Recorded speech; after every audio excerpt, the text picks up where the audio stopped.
The Redskins beat Denver and lost by only 1 down in Dallas.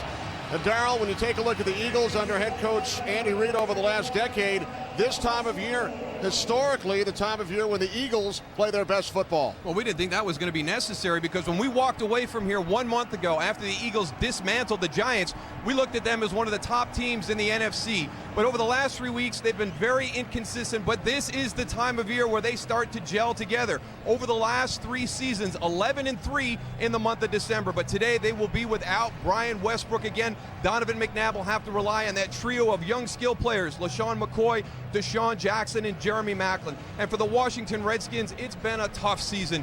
Jim Zorn called it bleak, but I tell you, when you watch him on film, over the last 2.5 games, this does not look like a 3-7 team. They almost knocked off the Cowboys last weekend, and if the Philadelphia Eagles aren't ready for an NFC East-style brawl this afternoon, they'll get beat. You heard from Moose.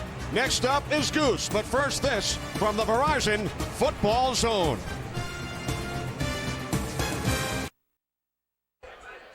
Let's take a good look at both of these teams.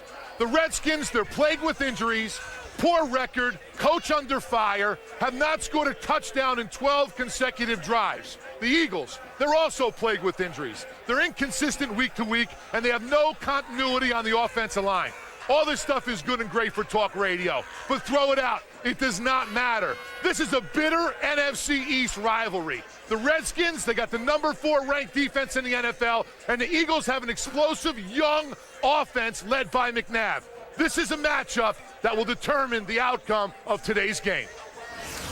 Thanks, Goose. Darryl, time for the key Yellow Book moments to look for. Well, the Washington Redskins have to get yards on first down, keep Jason Campbell ahead of the chains. And for the Philadelphia Eagles, you heard Tony Siragusa talk about those young skill players. That youth movement has got to step up at this critical part of the season. It's the Eagles and the Redskins in Philadelphia. The opening kickoff is next on Fox.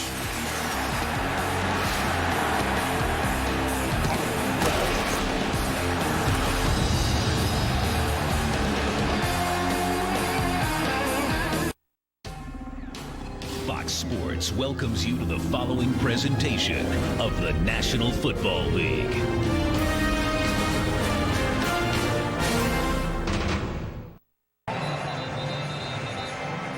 Back in Philadelphia on a 57-degree afternoon, the 6-4 Eagles, the 3-7 Redskins. Eagles defeated the Redskins back in late October, 27-17, and Darryl, both teams without a number of key players today. Yeah, Albert Hainsworth, a game-time decision. He's not going to be able to go because of that ankle, but you can see the reason that Washington has had such a tough year. Chris Cooley, Clint Portis out. Jim Zorn has done a tremendous job keeping this team together. We had them a couple weeks ago in Atlanta, and they just continue to play hard, even with the season spiraling out of control. And there's the model of consistency, this Philadelphia Eagle franchise. One of the things that I've always felt the Redskins have not been able to do is establish continuity because of change. The opposite side of that spectrum is the Philadelphia Eagles, very consistent over the last decade. The Eagles won the toss, but deferred an onside kick attempt by Akers. There is a penalty flag as Quinton Ganther brings it back to the Eagles' 23-yard line. I think we got an illegal touch by a Philadelphia Eagle player, so this should stand.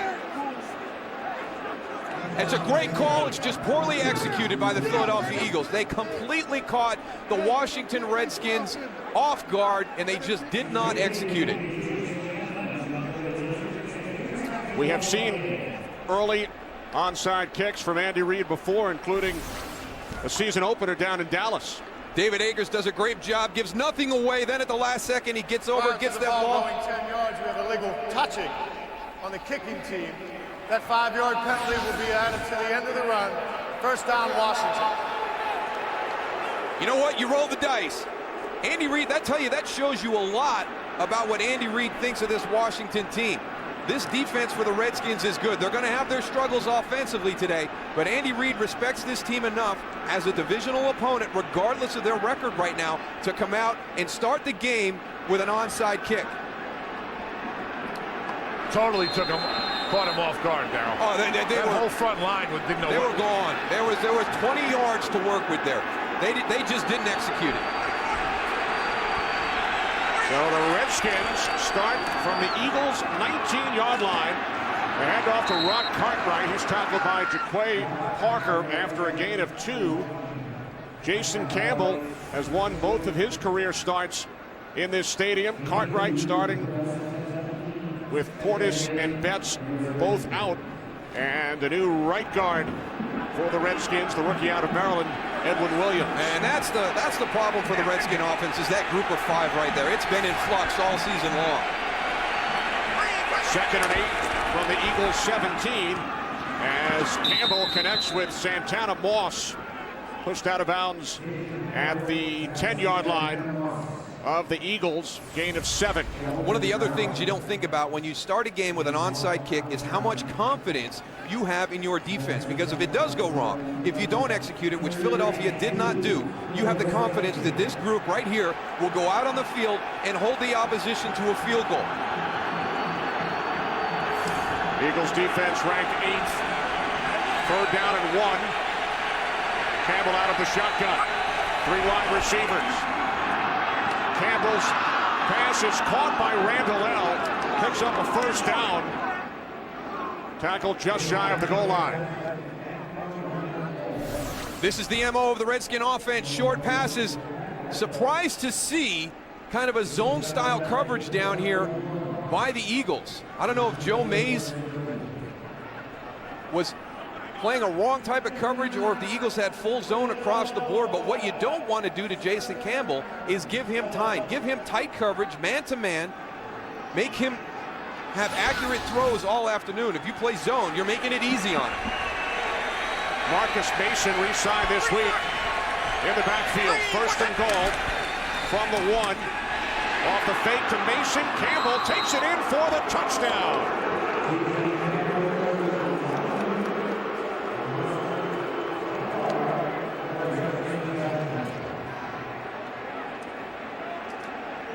That's one thing that this Eagles defense needs to do, is keep Jason in front of him. Jason Campbell can use his legs. He can scramble. You see him tuck the ball away. That was a design play. It wasn't a botch play. He was looking to go and run that ball into the end zone. That's exactly what he did. Yeah, good job by Mark Mason getting a block on Quentin Michael. As you pointed out, Tony, little run fake. He goes out, gets the critical block. So the Redskins score on their opening drive, given a short field following the onside kick. 7-0 Washington. Good start to this game for the Redskins. Take advantage of the short field. Jason Campbell's 3rd career rushing touchdown. That's what we're going to see from the Washington Redskins today. You're going to run. You're going to be a little bit conservative on 1st down. We talked about them needing to have production on 1st down, stay ahead of the chains. It's going to be short, controlled passes. Every once in a while, they'll take a shot down the field off play action, but that's exactly how the Redskin offense will function today. Short kickoff by Sean Sweezen. Macho Harris dives to field it at the 21-yard line. Let's go back and take a look at this onside kick that the Eagles tried to do. Joe Mays right here, number 51. He's going to be a little bit antsy on this one. He's going to get too far ahead. The ball's going to bump him. Now he's going up. He's going to block this guy right here to make sure he can't kick it. But look at the execution. It's a live ball at the 40-yard line. Look at all that space. They've got 10 yards that they're going to be able to recover that ball in. It's hit Joe Mays' foot early. That's the illegal touch, and that knocks it further down the field. But that play was there to be made. They just didn't execute it. So now the Eagles trailing by 7. Start from their own 21-yard line. Donovan McNabb on 1st down. Complete to Jeremy Macklin. Macklin out across the 30 to the 32, gain of 11. One of the big things about this offense is their quick strike ability. And now we're getting to the month of December, and all of a sudden you got to kind of think that, hey, we got to lean on the run game, the screen game. But I tell you, the Philadelphia Eagles pull off a beautiful day here in Philadelphia. This is nicer than any October day up here. They're still going to be able to throw the ball down the field, use that explosive capability in this offense. On 1st and 10 from the 32, the pass tipped at the line. Looked like Jeremy Jarman, the rookie out of Kentucky, got a piece of it. Listen, I think you're absolutely right with the weather conditions. It's calm as can be down here. Both of these quarterbacks got to be happy they're not catching one of those December days, the wind swirling. Oh, it definitely changed what you're going to do. And the last thing Donovan wants is something that shrinks his package against this defense. You talked about him, Tony. They don't look like a 3-7 defense. On 2nd and 10, big hole and a first down for LeSean McCoy as he crosses midfield and takes it into Washington Redskins territory, a gain of 19. One of the best things that Philadelphia has done, they finally decided on who their starting 5 is going to be on that offensive line. Now they get a chance to gel. Todd Harriman's one of the more underrated offensive linemen in the NFL, and guess where that ball went? That ball went right over where Albert Hainsworth would be. Hainsworth missing his 2nd consecutive game. It's McCoy again, and he spins down to the 43, gain of 6. Missed tackle on the defensive line. McCoy goes and does a great job of running through an arm tackle. That should have been stopped on the line of scrimmage. Take a look right here. Running right through the arm tackle of Cornelius Griffith and getting that yardage. For a young guy, he runs hard, Darryl. I tell you right now, they've got Fred Smoot out here on the bottom in a one-on-one. You can see him limping. They're already thin at the corner position. They got to recognize that. Take a shot right down here. Redskins without the injured D'Angelo Hall today. As McNabb hits the tight end, Brent Selleck, for a first down. There is a flag.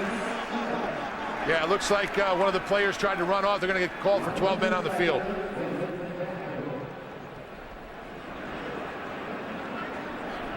Defense, 12 men on the field. Number 20 did not get off of the field prior to the snap. Penalty is declined. Result of the play, first down. Justin Tryon did not get off.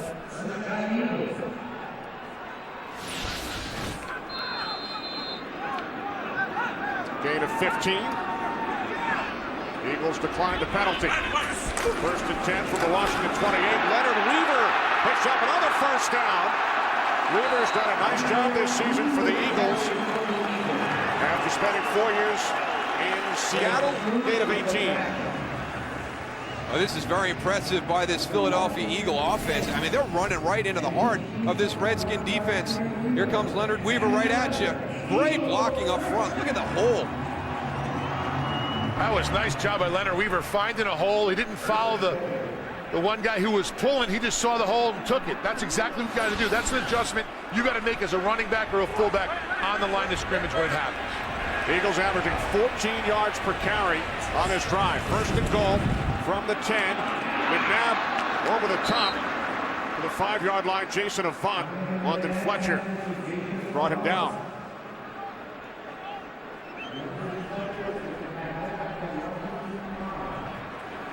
That little signal right there that you saw was a huddle up that McNabb actually gave. He wanted his players actually huddle up, putting his 2 hands together, fingers together, because they do have a fast pace right now, and it's calling a lot of stuff on the line of scrimmage.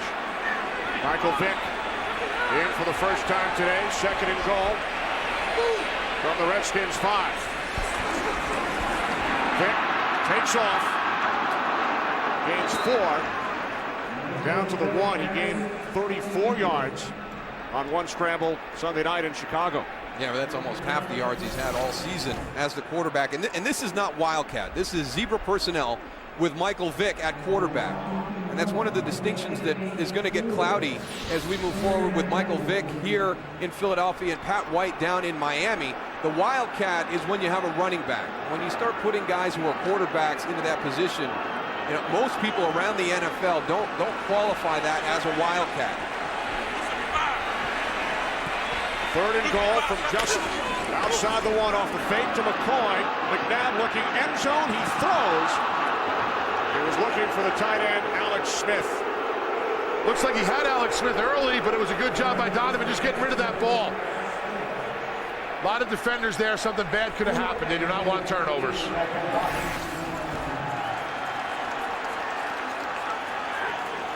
Alex Smith does a good job selling it, gets inside. Here he comes down in that corner. Rocky McIntosh does a good job falling off. You heard some boos here in the crowd from the Philadelphia Eagle fans, but I think if Donovan McNabb kind of throws it on a line, doesn't get that loft on it like he did, that Rocky McIntosh is going to drop right into the spot to intercept that. And Andy Reid leaves the offense out. 4th and goal.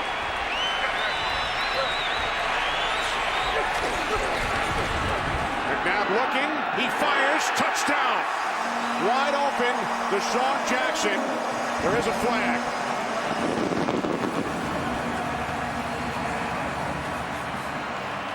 Might have been one of those inadvertent picks that happens from time to time, Tony. That's interference. Offense. Number 87. 10-yard penalty. Replay. 4th down. Red Selleck.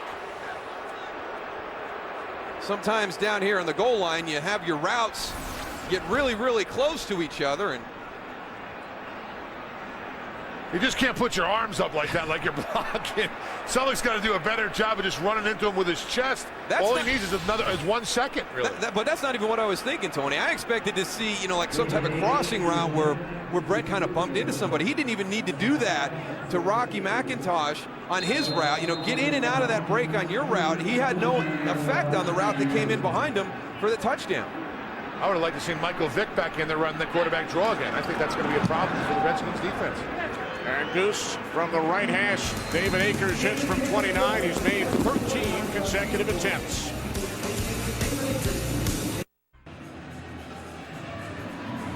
Eagles drive 10 plays, 68 yards. Held to a field goal following the Brent Selleck penalty. Yeah, it was a, he extended his arms. That's a big thing. When you get in there, once your arms get extended, it's like when there's a lot of holding that goes on during the course of the game. But once the guy breaks away and you've got that jersey extended, you're going to get called too. Akers kickoff taken at the 2 by Devin Thomas. Thomas across the 25. Forced out of bounds just shy of the 30 by Quinton Michael, a 28-yard return. Back in Philadelphia, Redskins scored on their opening drive following an onside kick attempt by the Eagles. Washington leads 7-3. Botched, Kenny. We like to call those botched. Botched onside attempt. Rock Cartwright up the middle. Cartwright making his first start since the last game of the 2003 season against the Eagles. He started the last 3 games that year and has not started a game since. Now, look at that last week against the Dallas Cowboys, jumping in when Liddell Betts went down 140 total yards. If you're going to have a good team, you need to have 3 or 4 Rock Cartwright type players on your roster that do everything. Special teams, somebody gets hurt, they jump in. Whatever you want them to do, they just love playing the game. Second down and 4. It's Cartwright again. He picks up a first down out across the 40s. We check in with Kurt Menefee in Los Angeles. Kurt? This is a bit hard to see, but this pass from Jake Delhomme goes off the back of Steve Smith's foot right into the hands of Darrell Revis of the Jets. He returns the interception 67 yards, and the Jets have a lead 7-0 on a oops play by Carolina. Kenny Moose and Goose. Thanks, Kurt. Jets look to end a 3-game losing streak. Redskins lead the Eagles here 7-3. First and 10 from the 41-yard line as Campbell throws, and a diving attempt is made by Santana Moss. Jason Campbell is so gun-shy because of the protection problems this year that even when he senses pressure and he doesn't really have it, he's moving in the pocket. Didn't really need to step this way. Don't know if that affected his throw to Santana Moss.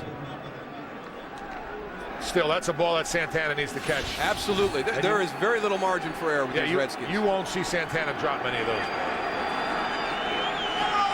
Second and 10, 3 wide receivers.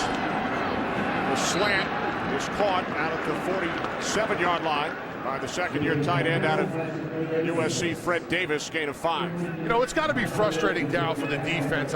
Everything's a 3-step drop. The plays come out, and the ball comes out so fast for this Eagles defense. It puts a lot of pressure on that linebacking crew and that secondary to play close to their man because they know that ball's coming out so fast. A lot of that pressure goes onto that defensive line. Get into those throwing lanes. Get your hands up.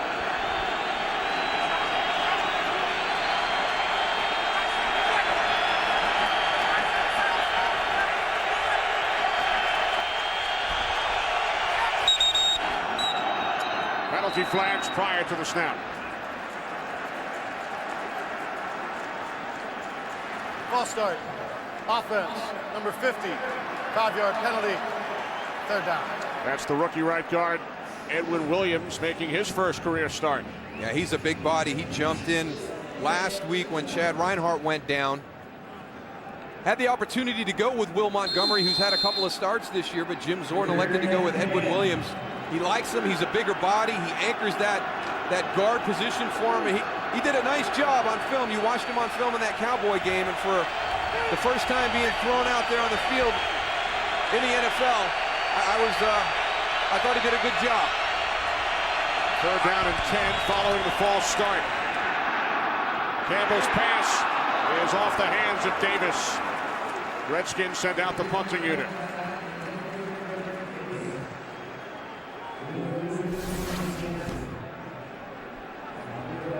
There's the pressure you talked about, Darryl, on Campbell. He's going to get that ball out. But another good throw. That's a catchable ball. Hunter Smith punting from his own 30 to Deshawn Jackson, who leads the NFL in punt return average. Jackson stays on his feet. Across the 30, the 40. Oh, and he's dragged down from behind by Kareem Moore. This is a great individual effort by Deshawn Jackson. Reverse his field and watch. He's one step away from going for 6.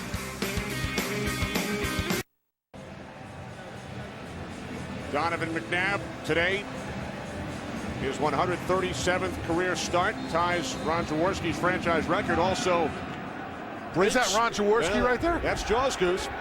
And Donovan today also breaks Jaworski's record for games played by an Eagles quarterback, his 143rd. Following the 28-yard return by Deshawn Jackson, this is LaShawn McCoy, and he's tackled at the Redskins 44-yard line after a gain of 7.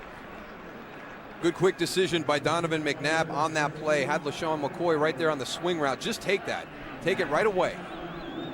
You've got a group of players with you out there on the field that are very elusive in the open field. Get the ball into their hands. Second down and 3. It's McCoy again to the 42. Stopped a yard shy of the marker by Kedrick Golston. So the Eagles now facing third down and 1.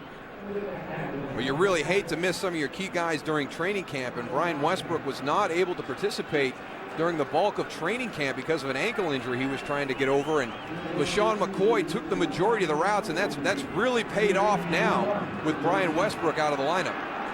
Michael Vick's second play today. I think we're going to see that quarterback draw again, Darryl. Third down and 1. It's close. I don't know about that one, Goose. Can't turn your back. Yeah. Might have been a good opportunity for a pass on that one. Everybody was playing the run on that whole defense. Look at that hold. Look at the defense. Everybody's up on the line of scrimmage, penetrating. It's a good job by them.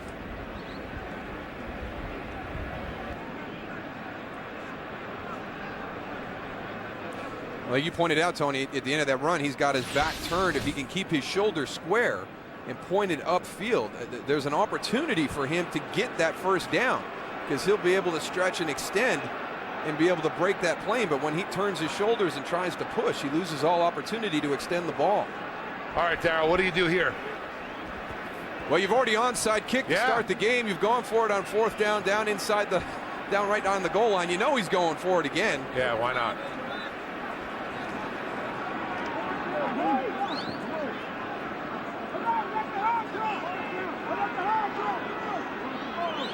I come out and call a running play to LaShawn McCoy behind Leonard Weaver, right to where Albert Haynesworth should be in the lineup. But that's me. They open the whole formation up. Split backs. It's Weaver, the fullback. What a great hit. I can't believe you weren't going to say, give it to Weaver. Multi-purpose fullback. That's exactly what they did, went over the top. I tell you, somebody made a great play. Hit Leonard Weaver right as he left his feet. Let's see if it's Rocky McIntosh, 52. Sure looks like it. That's a heck of a job by Rocky. Watch him make the contact as Leonard goes up and over. Yeah, it stops him right in his tracks. And I think he got right where he needed to get. Of course, a Rocky would make a big hit in this city. Yes. Yeah, we got Rock Cartwright, Rocky McIntosh, but they're playing on the wrong team. So Weaver picks up the first down from the Redskins 40. McNabb moves to his right, chased by H.B. Blades, and throws it away. Talking about Leonard Weaver on that play as a fullback, does a great job of taking on a blitzer and gives Donovan some time. Watch him here on the outside. Goes, picks up. I mean, that's not just a blitzer. That's a defensive end right there.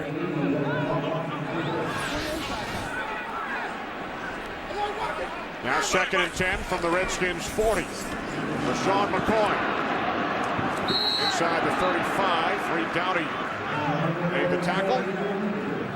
Gain of 5 for the rookie out of Pitt, Tony's alma mater. Yeah, not too happy with that West Virginia. West Virginia played them really tough this weekend, and they lost with that last-minute field goal. Me and McCoy were talking about it, but looking ahead. Yeah, looking ahead. We got Cincinnati. You don't want to talk about boys. Syracuse at all, do you, Darryl? Anytime, we'll give you a little. Hey, we doubled our win total from last season. We're heading in the right direction.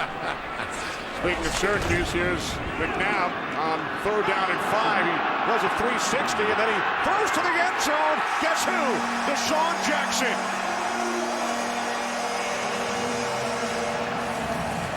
If you're a Washington Redskin defender, there's one guy out there on the field that you probably want to keep track of, and that's number 10, Deshawn Jackson. He really single-handedly responsible for that first loss at 27-17 with 2 huge plays. Some old school Donovan McNabb breaking contain, and then eyes always downfield. And I just do not understand how you turn Deshawn Jackson loose. I mean, Fred Smoot doesn't carry him, thinks he's got help over the top. There's no safeties anywhere. Oh, that's just wide open. Oof. Jackson's shortest touchdown of the season. His first 7 averaged 64 yards. This one, 35 yards from McNabb to Jackson. 10-7 Eagles.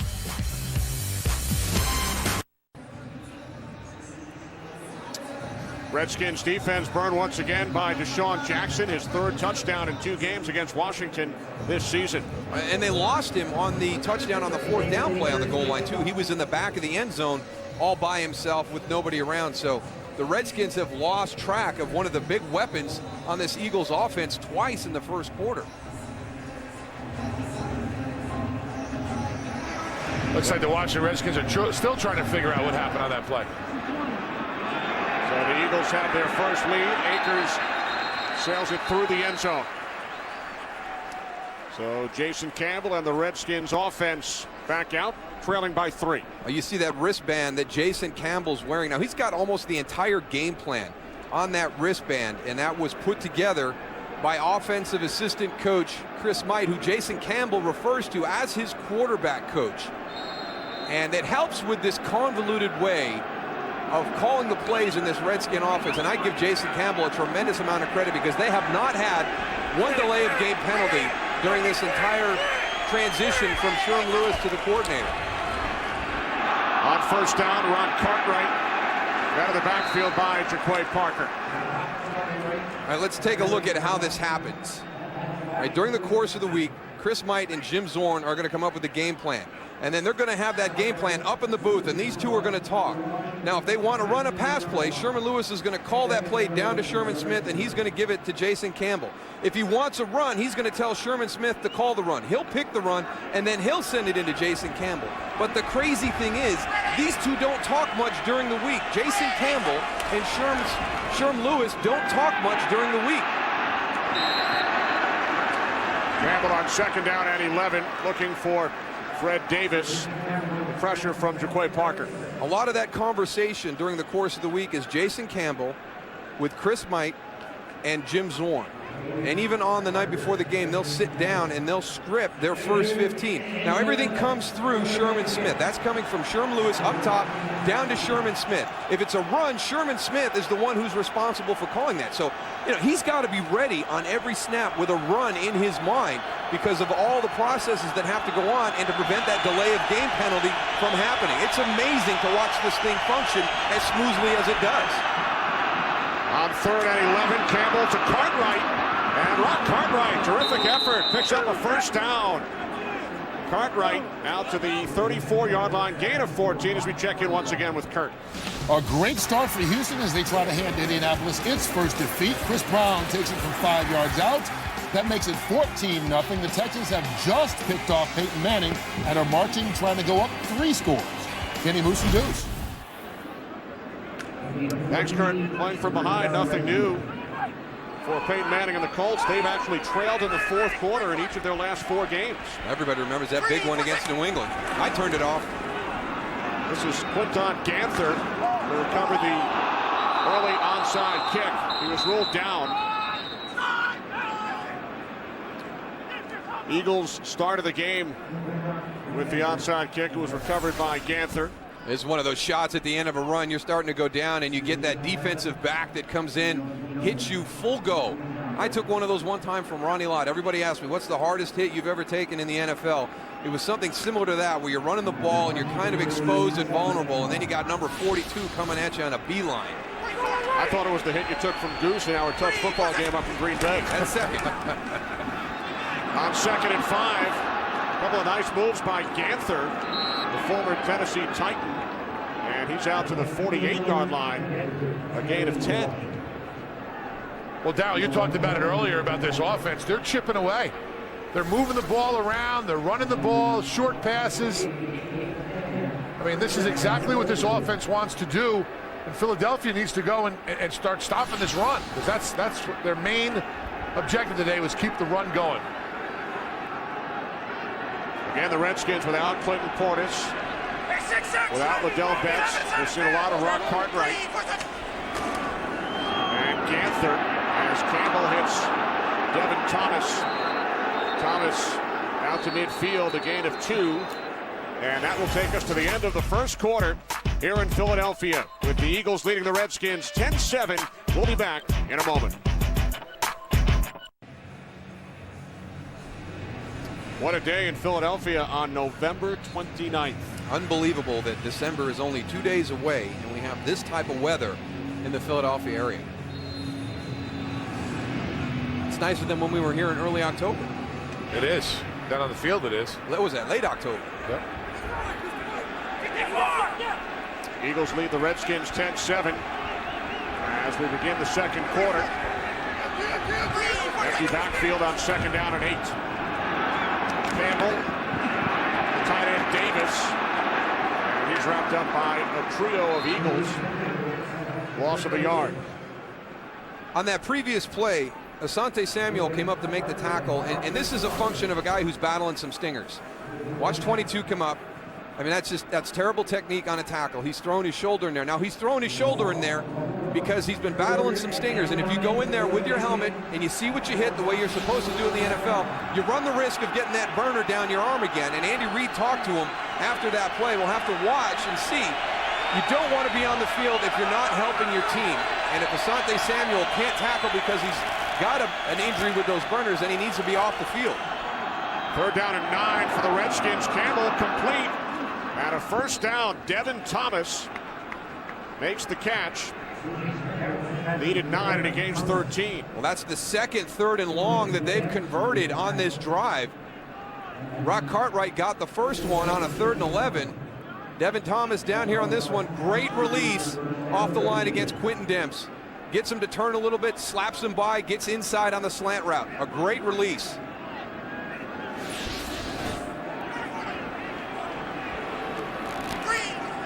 Ninth play of the drive for the Redskins from the Eagles 39.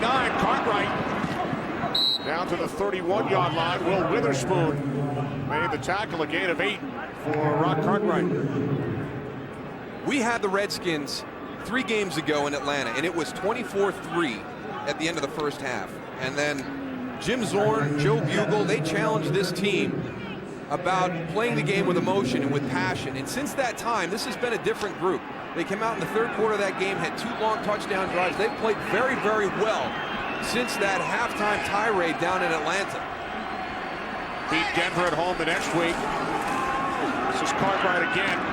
Not much. And then last week, shut out the Dallas Cowboys for over 57 minutes before losing 7-6. And you can just see it in their approach to the game. Jim Zorn challenged them about just their tempo to the line of scrimmage. You know, there's no excitement. It doesn't even look like you guys are enjoying your time out there. So as you see them today, you'll see them in the last couple of games on film. They move from the huddle to the line of scrimmage. I'm not saying they're running, but they're moving with a purpose. And they get up, they get set. They allow Jason Campbell time at the line of scrimmage. Looks much different than it did in that first half of the Atlanta game. 3rd down and 2. 3 wide receivers. Campbell to the outside, and the catch is made by Malcolm Kelly inside the Eagles' 5-yard line. 27 yards as the Redskins convert yet another 3rd down. What a nice throw right here. He is not going to have a lot of room for air here. Asante Samuel, stride for stride, a little bit inside, gives him some space on the outside, but that ball is put in the exact right spot by Jason Campbell. That's a nice throw. Malcolm Kelly, 2nd-round pick last year out of Oklahoma. And the Redskins are now 4 of 5 on 3rd down today.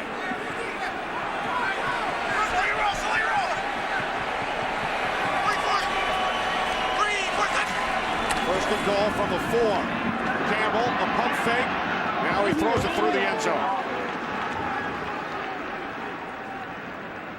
One thing, that defensive line for the Eagles, they can't go and lull themselves to sleep. With all the short passes, you know, they're taking 1 and 2 steps, and then they're getting their hands up to try and block a ball or something like that. They got to keep coming, because Jason Campbell's right now, he's pumping, faking downfield, and they need to go and put more pressure on him so he doesn't have the time to complete those passes. Because if you give him time, he will complete the passes downfield. Marcus Mason in the backfield, 2nd and goal. 3 wide receivers. Campbell to Moss. Touchdown. Santana Moss. His first touchdown the last 7 games, and the Redskins go back on top. You know it's a bad situation when you got guys looking at each other after a play, and Macho Harris and Jeremiah Trotter are staring at each other trying to figure out how Santana Moss gets that easy of a release off the line of scrimmage when you're inside the 5-yard line. Looked like Jeremiah Trotter bid on that play action. He was playing the run, and by the time he got a chance to get to the outside, it's already a touchdown, Santana Moss. Sweezen adds the extra point. 3rd touchdown reception of the season for Moss. 14-10 Redskins. Back in Philadelphia, Kenny Albert, Darryl Johnston, Tony Siragusa. A 13-play, 80-yard drive as the Redskins convert 3 times on 3rd down. And long 3rd downs, 3rd and 9, 3rd and 11, and those are the areas that Washington is trying to stay out of offensively. And usually when you're talking about the Philadelphia defense, they're very, very good in 3rd and long situations. So nice job by that Redskin offense on that drive.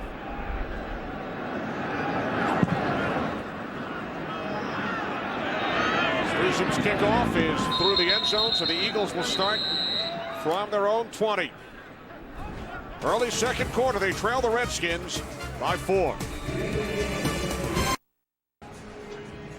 Jeremy Jarman of the Redskins injured during the kickoff before we went to break. An already thin defensive line with Albert Hainsworth out, and that's not the only guy missing. Look at all these guys for this Washington Redskin team. Key players, the running game, the passing game, protection, guys up front.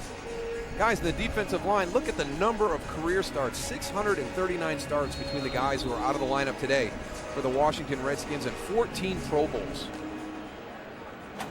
This past Monday, Redskins placed 3 players on injured reserve. They signed 3 new players. They lead this game 14-10. Eagles start from their own 20. Off the fake, end around. McNabb fires downfield. Intended for Macklin, who wanted a flag. And there is a flag back at the 13-yard line. not the flag the Eagles were looking for. Holding, offense, number 74, 10-yard penalty, replay first down. Right tackle Winston Justice. This is a long throw. You're going to see all the fakes. Now remember, there was a big play on the reverse to Deshawn Jackson the first game. Donovan McNabb puts the ball behind his back a little bit. You saw the hold by Winston Justice at the end. Jeremy Maclin, a tremendous amount of speed. Yeah, how can you let these guys get behind you? No lessons learned from the first game. First game back in late October, won by the Eagles, 27-17. First down and 20 following the penalty. Shovel pass to McCoy. And McCoy, there's another flag. McCoy takes it out to the 24-yard line, a gain of 14. I love watching the Eagles screen game. It is by far the best in the NFL. This team is the best in the NFL at running screens. Ineligible member downfield offense, number 57, 5-yard penalty, replay first down. Not just running the screen down, like setting it up. LeSean McCoy does a great job with the fake in the middle. He makes a great decision on this one, Tony, because they're running a stunt and they've got the end coming inside and he lets him go. Watch LeSean McCoy. There's going to be a defender that comes free right there. You could do a chip. Nope, I'm just going to slide over here because I know I'm going to get the little shovel pass. That's a great decision of getting yourself clear and giving the quarterback the alley to get the ball to you. Now they just got to stop committing penalties. The center, Jamal Jackson, was downfield illegally. McNabb out of the end zone to the tight end, Selleck. Red Selleck out to the 14-yard line, a gain of 9. Selleck, the Eagles' leading receiver, his 52nd catch this season. The Eagles now facing a 2nd and 16, thanks to the split to the left, Maclin to the right, Avant in the slot, 2nd and 16, as McNabb is pulled down back at the 13-yard line by Andre Carter. There you go, Goose. Pressure with 4. That's right. The two inside guys go. They make him. Could have been another hold. Grabs his jersey and slows him down. The Eagles' offensive line needs to watch themselves. As we went to break, Eldra Buckley of the Eagles was flagged for a personal foul. Yeah. Take a look right here as they go down. Watch this. Left foot right there. Not inadvertent contact to the head by Eldra Buckley. He's got to understand there's a lot of cameras out there. You can't be doing that stuff. Buckley on Chris Wilson. Well, coming up next, the second half of our Fox NFL doubleheader. Most of you will see the Bears and the Vikings. Coming up following the Eagles and the Redskins. Titans will host the Arizona Cardinals as well. That's coming up. Game 2 of our Fox doubleheader. Vikings 9-1. Bears coming off their loss to the Eagles on Sunday night. Very surprised at how Jay Cutler has played this season for the Chicago Bears. I thought that was a good signing in the offseason. Here's Cartwright. Cartwright bottled up by Witherspoon and Michael. And how about the Tennessee Titans? After losing their first 6 games, they've won 4 in a row. Vince Young has won his last 8 starts overall. They will host Arizona. 2nd down and 9. Campbell steps up. And his throw is deflected by Roderick Buckley. Trent Cole bringing the pressure on the outside. He's forcing Jason Campbell to step up, but the guys inside got to start getting some pressure at those defensive tackle spots. Roderick Buckley, Mike Patterson, they got to get some push in the middle. Trent Cole is working hard on the outside, forcing Jason Campbell up inside, but nobody's there to clean up. Just watching the Redskins team is picking the tempo up, calling the plays on the line of scrimmage. Redskins 4 or 5 on 3rd down, Goose. Campbell over the middle, and it's broken up. Intended for Mike Sellers. Nice play to break it up by Quentin Demps. I would say that that's a mistake right there by either Antoine Randall L. or Mike Sellers, because you've got 2 receivers right in the exact same spot on the field running basically the same route.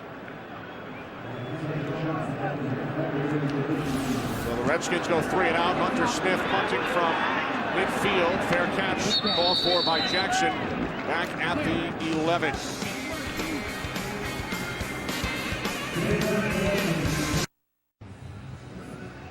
Back in Philadelphia, 4-point lead for the Washington Redskins, but they could not convert with a short field. I think that's going to be one of those opportunities when the game's over. You look back onto first and 10 at the 40-yard line. They gain 1 yard. So they get the penalty after the punt. They get some great field position, and they can't take advantage of it. It's a great stand by the Philadelphia Eagles defense, but a missed opportunity for this Redskin offense with great field position. Missed opportunity by a Redskin team that has not won on the road this season. Inside handoff to McCoy. And he's tackled by London Fletcher. Out at the 18-yard line, gain of 7.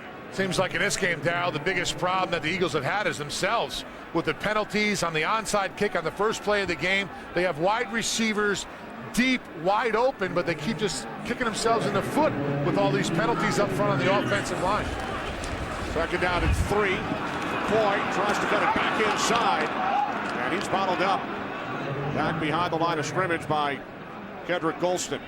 It's sloppy the last couple of drives for this Philadelphia Eagles offense, and it's one of the things we've seen throughout the season is the inconsistency. They can be extremely explosive at times and look unstoppable, and then all of a sudden they get into these lulls where nothing really happens. And as you pointed out, Tony, that last series, it was all kind of self-inflicted wounds. Yeah, and earlier it's cost them points. Third down and 4. Eagles must get to the 21. McCoy, first down. Tackled by Brian Orakpo. But the Eagles able to move the chains. Now, one of the things I don't think Donovan McNabb has ever gotten credit for during his career is the amount of change that's happened around him. With the wide receivers, the tight ends. Ryan Westbrook has been kind of a stabilizing factor in the backfield, but right now he's got so many weapons. They're young, but it's got to be tough for these guys to cover all the different options that Donovan has at his disposal right now.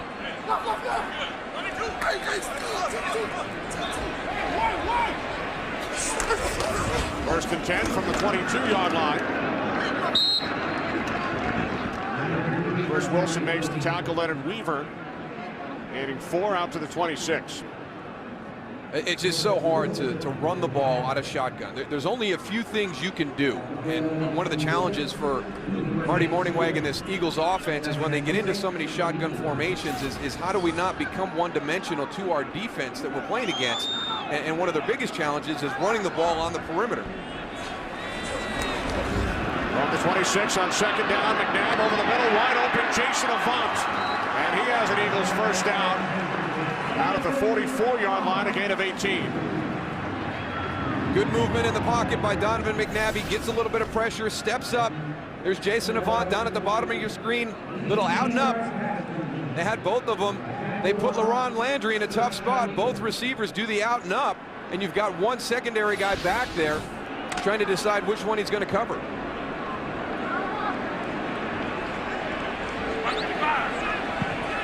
First and 10 from the 44-yard line. Off the fake to McCoy. McNabb, loads of time. He throws.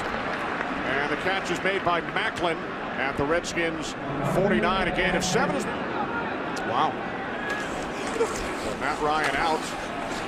Back up in Atlanta is Chris Redmond, Goose's former teammate in Baltimore, as McCoy is bottled up. Atlanta will be the Eagles' opponent next Sunday.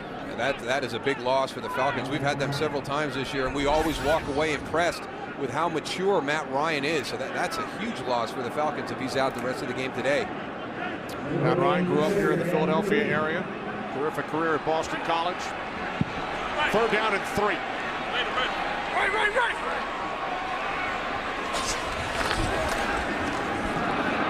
Nab over the top, off the hand of McCoy.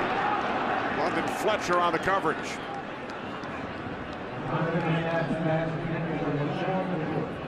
Washington Redskins bringing pressure, putting their secondary in one-on-one situations. You've got all that speed around. Your defensive line kind of saves the day, getting a little deflection right there. It's a lot of confidence in your secondary's ability to cover when you bring pressure and you let your secondary go man-to-man against all that speed and that Philadelphia skill set. Antoine Randall back deep for the Redskins. Rocca punting from his own 40-yard line. Fair catch by Randall at the 13 with just under 5 minutes remaining in the second quarter. To take that 14-10 lead where we sit right now. And the Redskins, following the Eagles punt, start from their own 13-yard line. Mark Cartwright. Excuse me, it's Marcus Mason out to the 19-yard line. Mason gaining 6. Jason Campbell, 9 of 15, and a touchdown pass to Moss. Cartwright, 28 yards on the ground. It's kind of what you expect right now from this Redskin offense. You're not going to see a lot of explosive plays because of the injuries in the offensive line. They're not able to hold the ball and let those long routes develop down the field. Mason again. Marcus Mason, a first down and more. Penalty flag. As Mason takes it out to the 34, he gains 15.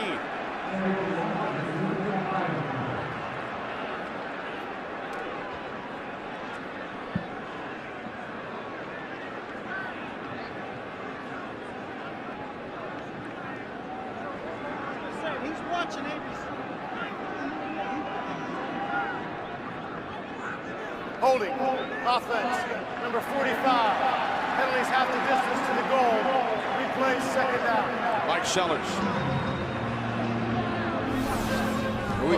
Go ahead, guys. Yeah, well, you see two tight ends on the line of scrimmage. This Eagles defense has to recognize run formations. When you get two tight ends and they're all on the line of scrimmage, you can see right here, it's going to be a high percentage of run.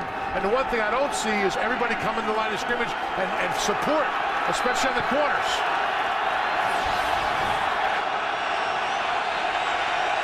Well, the flag erases the 15-yard gain by Mason. Mason remains in the backfield, second down and 14. Campbell, Mason out to the 22. Mason played in 3 games earlier this season. He was released, re-signed on Monday, grew up in the Washington area, and he said this week, Darryl, I feel like I have 9 lives and I am on my 8th. Well, he's taken advantage of it. He's played well. Redskins got some tough running guys, and what they're doing is they're throwing the ball on the perimeter against that secondary that's not really playing that well, especially against the run of the Eagles. Third down and 2. Campbell fires, and it is Asante Samuel who comes up with the interception. You have to know who you're playing against. You have to know that Asante Samuel loves to jump routes. You're going to do anything against Asante Samuel, give him a double move early in the game. Get him thinking a little bit. You just made this one too easy on him. Little hook curl right there to Santana Moss. He sees it develop in front of him, and he just jumps it.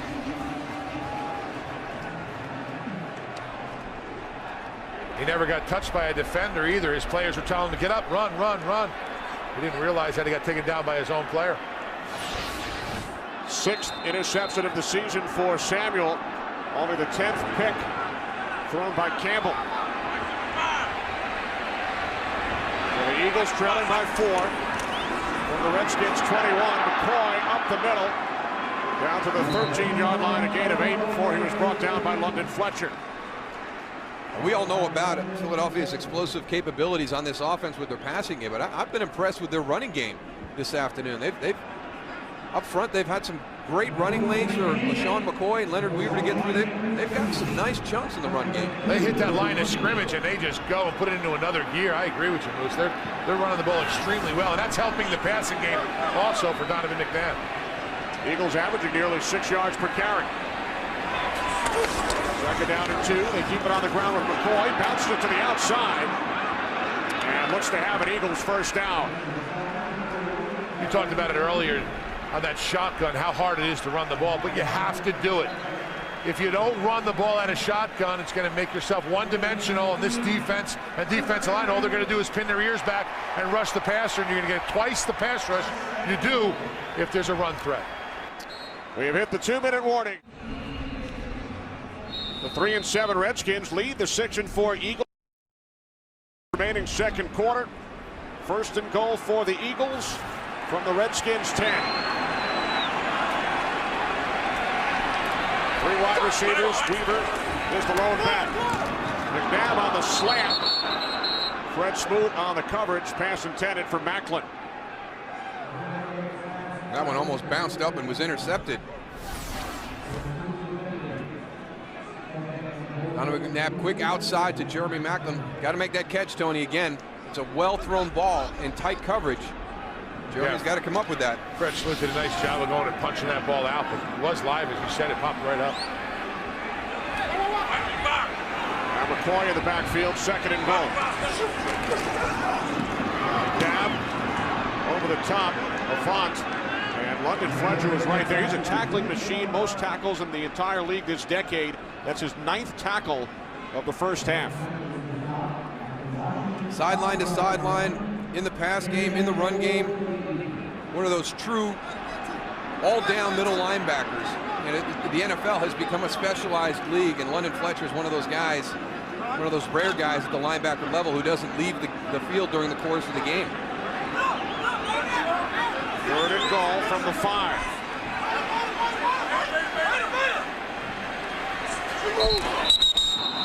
Another penalty once again, kicking themselves in the foot, Darryl. False start.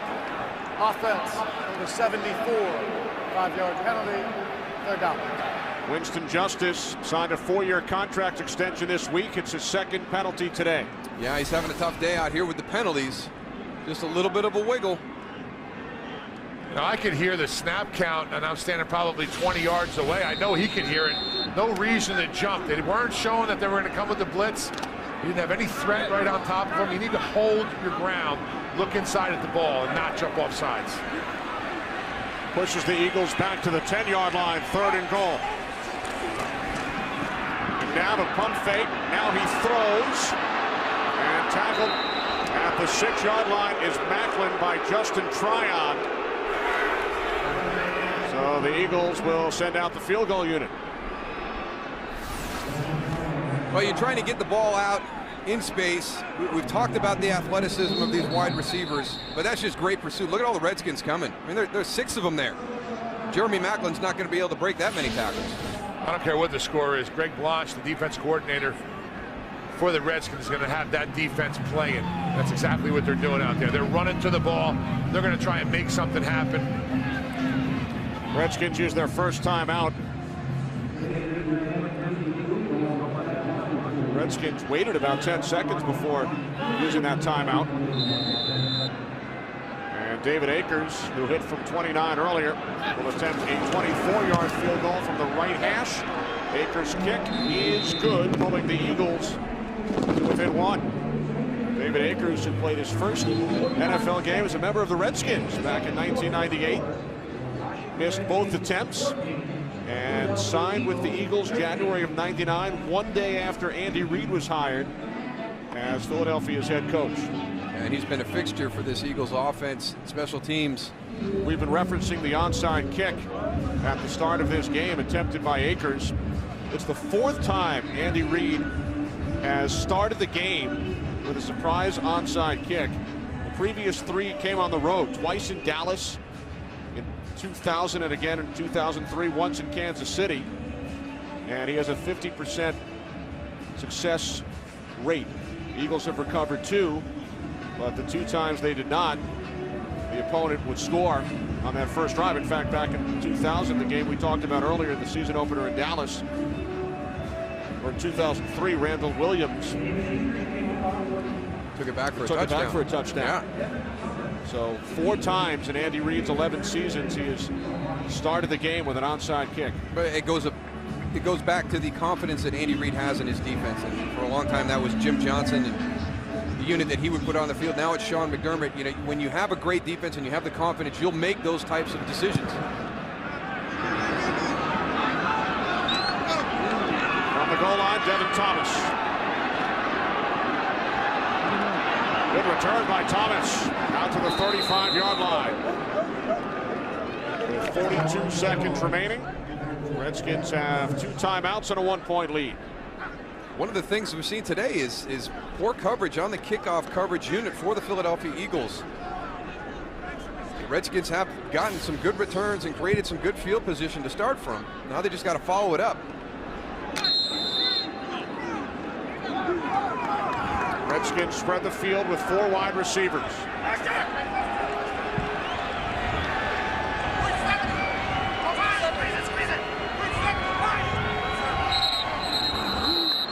Movement prior to the snap.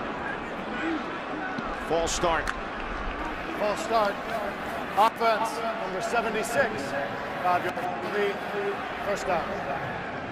Left tackle Levi Jones. You're down there in your stance and you're adjusting everything, you're calling your protections, you're getting everything sorted out because you've got your blitzers right up there in the A gap in between the guard and center area. And you get a little flinch from time to time from those tackles out on the end. Smart play by Darren Howard, too, coming over across the line of scrimmage.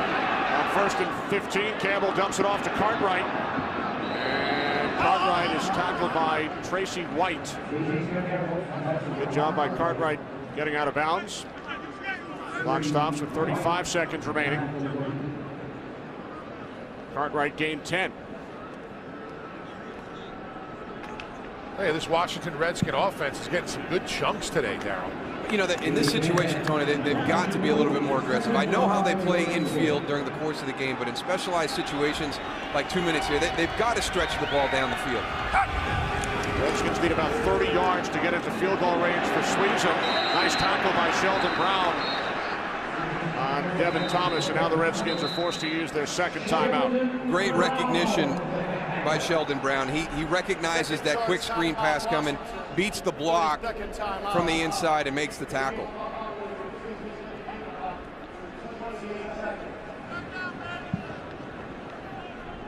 Then you see the group with 6 losses, the 49ers, the Panthers, and the Bears.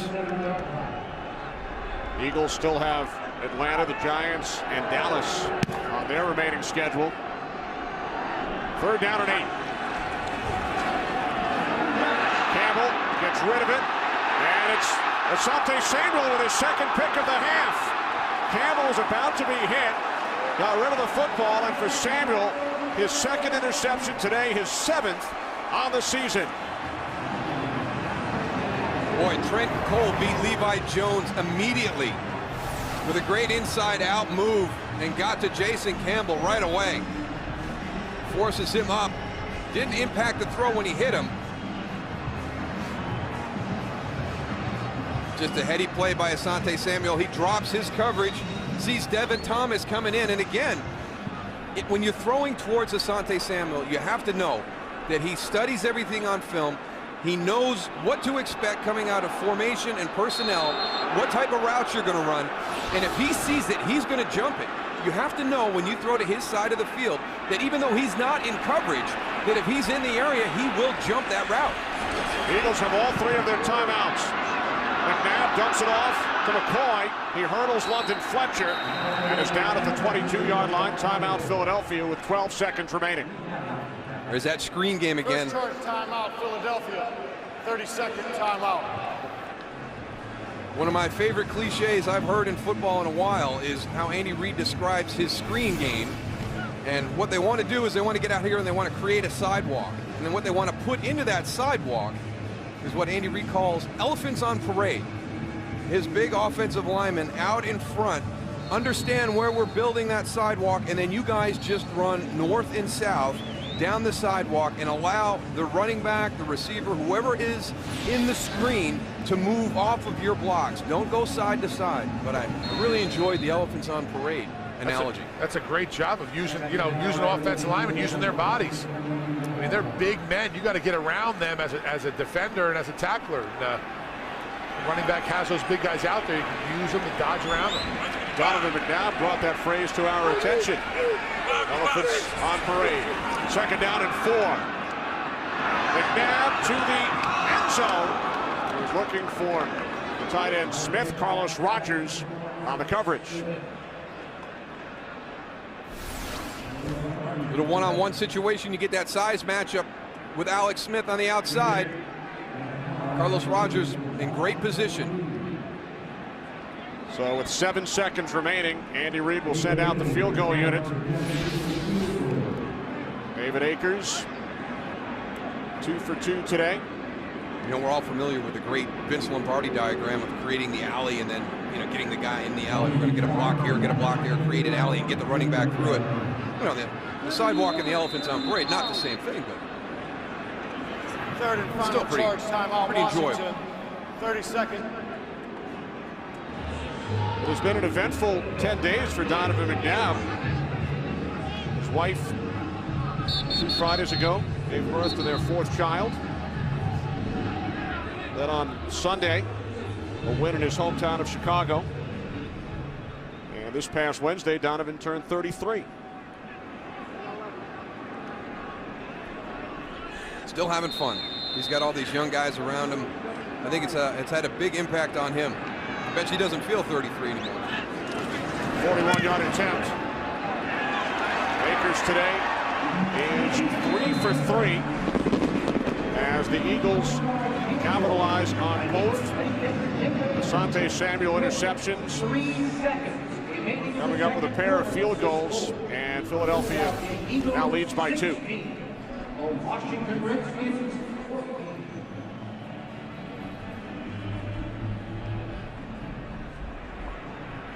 Another one of those great pickups by Andy Reid early in his tenure here with the Philadelphia Eagles, grabbing David Akers off the Redskins right when he got here as head coach, and he's been a fixture here along with Donovan McNabb their entire time. Akers, the Eagles' all-time leading scorer. As we mentioned, signed with Philadelphia January 12th, 1999, the day after the Eagles hired Andy Reid as head coach. Reid has led the Eagles to 5 NFC championship games, 1 Super Bowl appearance, 2-time NFL Coach of the Year. Looking to get back to the postseason. The Eagles with a record of 6-4. A 16-14 lead today.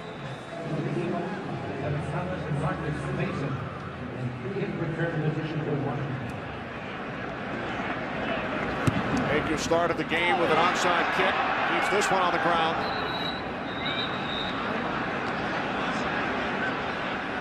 Wendy Holmes fell on it with 1 second on the clock.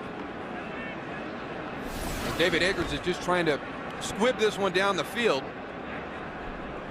It hits Lindy Holmes, and they're going to get a Hail Mary shot out of this if they elect to do it.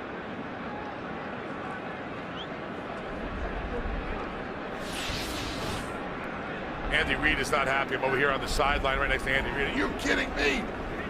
1 second, you never know, could happen, right, Darryl? You never know. You never know. My rookie year in Dallas, we were, you know, they got an extra play at halftime, and we're watching it from the tunnel, and Dan Marino hit the Hail Mary pass for a touchdown. Campbell wrapped up by That's Cole. how you prevent it. Down he goes. Trent Cole now with 9.5 sacks this season, and that brings us to the end of the first half here in Philadelphia. Increase property value by having HKC Roofing install one of these designer colors on your home. Guys, I know you'd like to say something, but contractually you just can't. As a wise old bird says, call HKC Roofing at 502-212-1081. When you head out the door in the morning to start your day, beat the traffic on air and online at fox41.com. Go to fox41.com and click on Beat the Traffic. the same amazing traffic technology you see on Fox in the morning is also right at your fingertips, only a mouse click away. Beat the traffic on fox41.com. Welcome to the Visa Halftime Report. More people go with Visa. Howdy, gang. Welcome to the Visa Halftime. Kurt Menefee along with Terry, Howie, Michael, and Jimmy. And an interesting start and an interesting first half in Philly. Washington at Philadelphia. Donovan McNabb, quarterback Eagles, coming through the tunnel, strolling, looking good. Redskins not fooled by this onside kick. Quentin Gather returns it. Well, he gathers it up. Get it? Gathers it up. 25 yards to set up a touchdown. 7-0 Washington Redskins. And then it's McNabb. Avoid the sack. Spin left. Deshawn Jackson. Man makes big plays. He's wide open. 35-yard touchdown reception. 10-7 Eagles on top of the Redskins. And then the pop pass. Quarterback. Slot receiver uncovered. One step. Popping. That's what Santana Moss did. Caught it. Touchdown. It's 16-14 Eagles over the Redskins. Carolina the Jet. Pop pass, Steve Smith. You're uncovered. DeLone wanted to pop you the ball. You didn't see it. That's not DeLone's fault, although he shouldn't have thrown it. Hits the back of the foot of Smith. Intercepted. Darryl takes it all the way for the score. All the way. 65 yards, 14-3 Jets on top of Carolina. Thanks, man. Thanks for bailing me out. Tampa Bay at Atlanta. Matt Ryan, quarterback, leaves injured foot. Questionable is his return, but his replacement, Chris Redmond, shuffle past Jarvis Norwood. Norwood, 22-yard strike, 10-0 Atlanta on top of Tampa Bay. Then the rookie quarterback out of Kansas State, Josh Freeman, finds Antonio Bryant. 42-yard touchdown. We're tied up at 10 apiece, Tampa and Atlanta. Seattle at the St. Louis Rams. There it is, Julius Jones, running back for the Seahawks. Out of this game, his replacement, Justin Forsett, 4-yard touchdown, 3-yard touchdown run. Seahawks up early on the Rams, 7-0. But in the second quarter, quarterback Kyle Bowler in bootleg. That's where you open up one side, reverse and go the other. He finds Avery, 1-yard strike. We're tied up at 7 apiece. And then Bowler back. Ball is tipped in the air. Josh Wilson picks it off, takes it back. Look how far it goes, Mike. 65 yards. There you go, 14-10 Seahawks on top of the Rams. I like to get all my people involved in the highlights. Indianapolis at Houston. Matt Schaub, quarterback for the Texans, having a great year. Hands off here to play action. Vontae Leach, open touchdown, 7-yarder. That's 7-0 Houston on top of the coach. Second quarter now. Peyton Manning, blitz, quick post, 1-yard strike. A nice one-handed catch by Pierre Garçon, 20-7. Upset in the making. Houston on top of Indy. No upset going on here, Cincinnati. 13-0 over Cleveland. I studied that in acting school. Miami at Buffalo, Chad Henne. Boy, the sack, back foot, beautiful throw, nice job. Brian Hartline's on the end of that 4-yard strike, 7-0 Miami. And then the quarterback out of Harvard.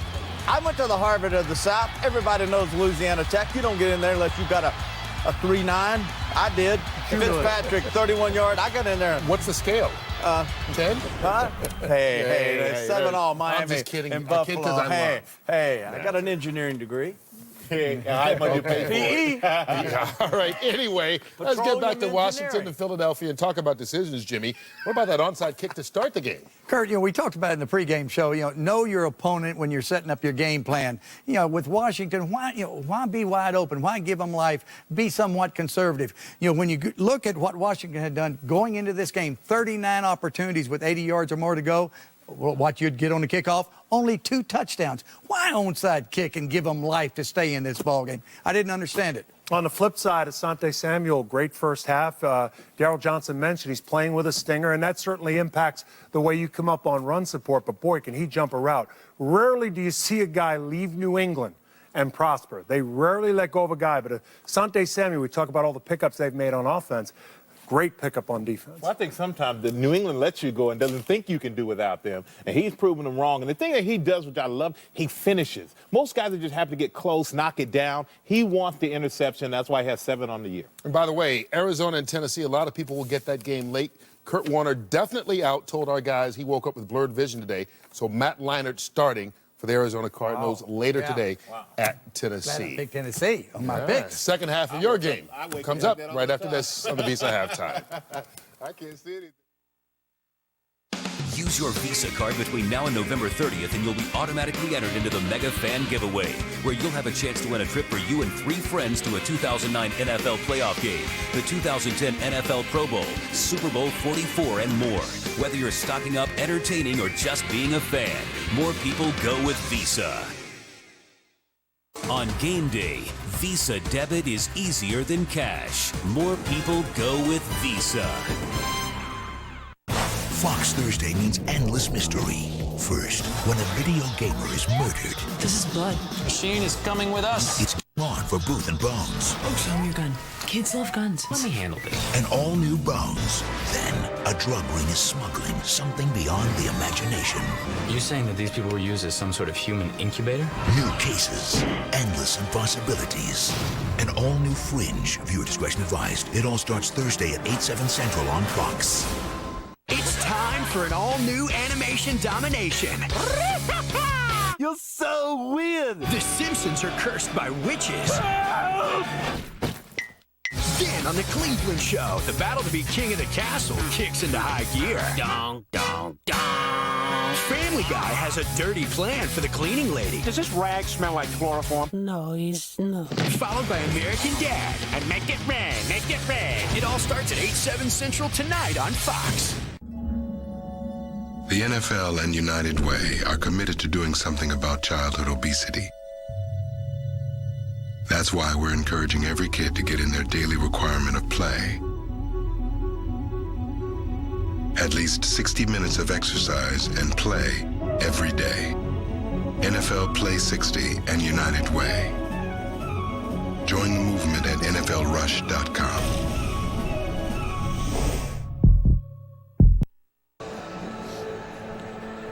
Eagles lead the Redskins at the half here in Philadelphia by the score of 16-14. Coming up next at our Fox NFL doubleheader, many of you will see the Chicago Bears as they take on Brett Favre and the 9-1 Minnesota Vikings. Others will see the NFC West leading Arizona Cardinals as they take on the Tennessee Titans. Game 2 of the Fox NFL Sunday doubleheader coming up next when we return the second half. Eagles and Redskins. The Bears battle the Vikings. Fox NFL Sunday delivers later today. That's Rick and his son Jason. They're here at the Ford year-end sales event because Jason wants his first Ford F-150. They know it's got tons of towing and payload. They just learned it's got an EPA estimated 21 mpg. And now they're about to see how much they're going to save. Watch this. Yeah. Fathers and sons bonding through great deals. It's touching. Now get a built Ford Tough F-150 with 0% financing plus $2,000 bonus cash during the Ford year-end sales event. They're having a great time. What are you waiting for? Come in for Arby's Family and Friends Feast every weekend and get 5 regular roast beef sandwiches for only $5. That's 5 of our slow-roasted, freshly sliced classics for only $5. Add a bunch of drinks or curly fries for just $1 each. Grab your family and friends for the weekend and let the feast begin. Arby's $5.01 roast beef patty melt combo with our famous curly fries and a drink. Everyone's asking. What's a penny for? The penny's for oven-roasted, freshly sliced roast beef. Try any one of Arby's delicious $5.01 combos. Worth every penny. This weekend, Mattress & More brings you the deal of the century on Sealy, Stearns & Foster, and Tempur-Pedic. Save up to 60%. Any size Sealy, twin, full, queen, or king. Just $89 each piece. Save $1,200 on Sealy Posturepedic Luxury Resort Pillow Top Queen Set. Now just $489. Tempur-Pedic's as low as $699. Plus, buy interest-free for up to 60 months with free same-day delivery. This weekend only. Get the deal of the century at Mattress & More. An economy in crisis. Families struggling. And now, a health care bill from Congress that makes health care costs go up even more. Hundreds of billions in new spending as our future slips deeper into debt. Call Congress. Tell them this health care bill is a bill you can't afford to pay. Experience counts. Count on the journalists of Fox 41 News. The NFL and its players are committed to improving the health of kids everywhere. That's why we're encouraging them to get at least 60 minutes of exercise and play every day. It's called NFL Play 60. The best 60 minutes of the day. Join the movement at NFLRush.com. On game day, Visa debit is easier than cash. More people go with Visa.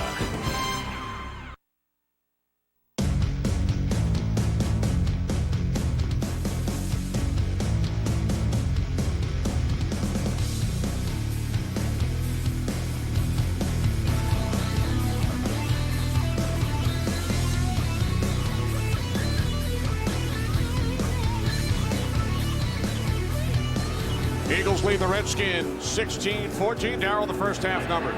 Well, I think that one of the things that we'll talk about through the first half is the decision about the onside kick to start the game. You heard Jimmy Johnston talk at halftime about knowing your opponent. And why would you do that? Why would you give them the short field? I think because Philadelphia has tremendous confidence. You saw the yards they put up in the first half. They have the ability to overcome the points, and I think it also has a lot to do with the confidence in their defense. But that didn't really pan out in the first half. 2-point game going to the second half. The Redskins have been very good in the second half this season. And because the Eagles deferred, they get the ball to begin this second half, and they will start at their own 20-yard line. So the Eagles, with 2 late field goals following interceptions, have a 2-point lead. But as you mentioned, Redskins have been terrific. They've allowed the fewest second half points in the entire league. And they did a great job in that first half when they did have turnovers and Philadelphia was on a short field of holding them to field goals instead of giving up touchdowns. And now you kind of manage that situation a little bit better. And we talked about it at the top. This Washington Redskin team is 3-7, but if you watch them on film over the last 2.5 games, they do not look like a 3-7 team. The Philadelphia Eagles have gotten themselves into a tough situation right now because they will have confidence as they move forward in the second half that they can win this game. Eagles start from their own 20, and for the third time today, one of the Redskins' defensive linemen gets his hand on a McNabb pass attempt. Well, guys, I had an opportunity to talk to Andy Reid going in after the field goal. The one thing he said, I have to address the penalties that our offense is getting. We're killing ourselves, just like we talked about, Darryl, and it's costing us points. The one touchdown, they took it back, wind up getting a field goal. So it's not just hurting us with field position, it's hurting us with the score. So that's something that he addressed at halftime. Backs Goose on 2nd and 10, an empty backfield. McNabb to Selleck, and Selleck takes it across the 25. Brian Arakpo made the tackle, gain of 6, so the Eagles now facing a 3rd down and 4. Again, here comes that screen game by the Philadelphia Eagles. A little flash to the left side, pump fake, and then right out to the right to your tight end this time. Wide receiver screens, running back screens, tight end screens. They get everybody involved in it. Elephants on parade. Elephants on parade. 3rd down and 4. Eagles must get to the 30. Down, can't find anyone. Then a shovel pass to Selleck. And Selleck is brought down shy of a 1st down. Jim Zorn getting down there to check the spot, make sure they got it right. Jim Zorn's been put in a tough situation as we take another look at the last play, but really have to admire the class and dignity with which he has handled himself this season. He's really an amazing guy. He's been put in a very, very difficult position. There's a lot of pressure on him, and very enjoyable conversation with him yesterday. Rocca angling it away from Randall L. Taking it at the 19-yard line. Putting Debs downfield quickly to make the tackle. So the Redskins trailing by 2. Come out on offense here in Philly. Some airlines charge your bag up to $20 to ride in the bottom of the plane. In the dark. No peanuts or nothing. And then if your bag wants to bring one of its little bag friends for company, they can charge up to another $30. That's up to $100 round trip. Why do they hate your bags? At Southwest Airlines, bags fly free. Grab your bag. It's on.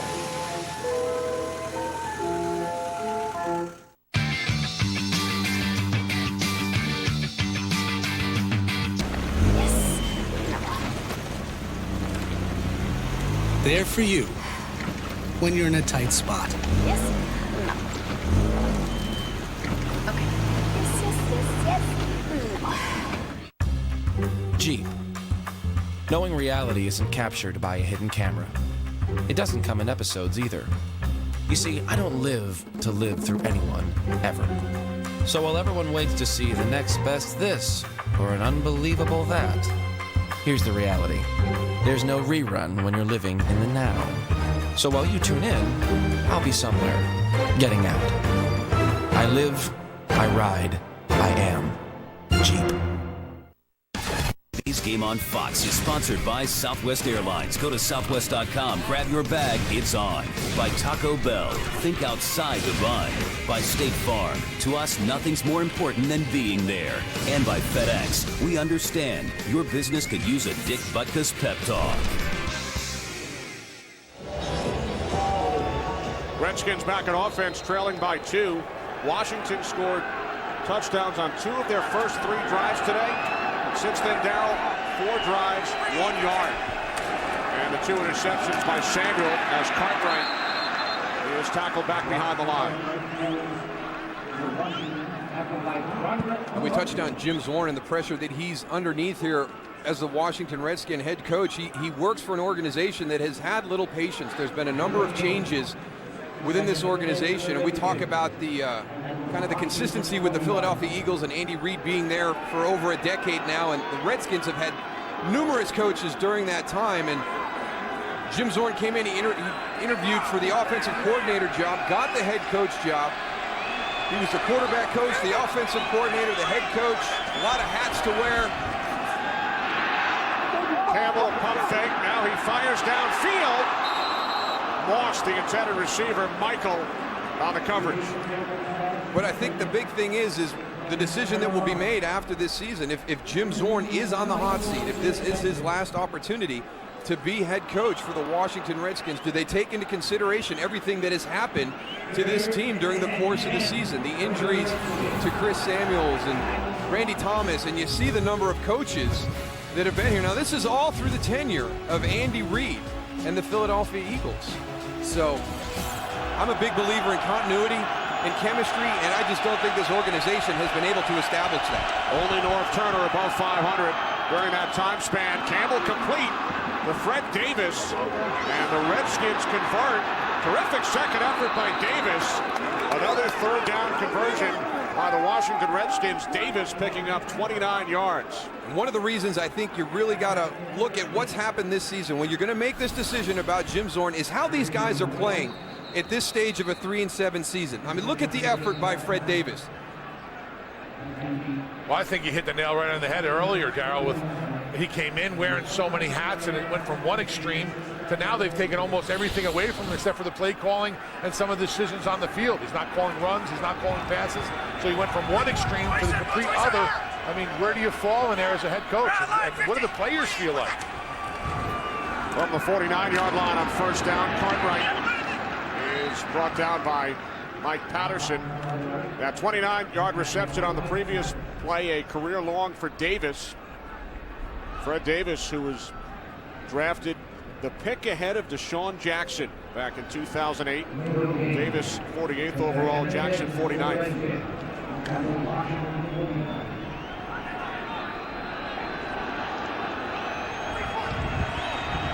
Three wide receiver set, 2nd and 10.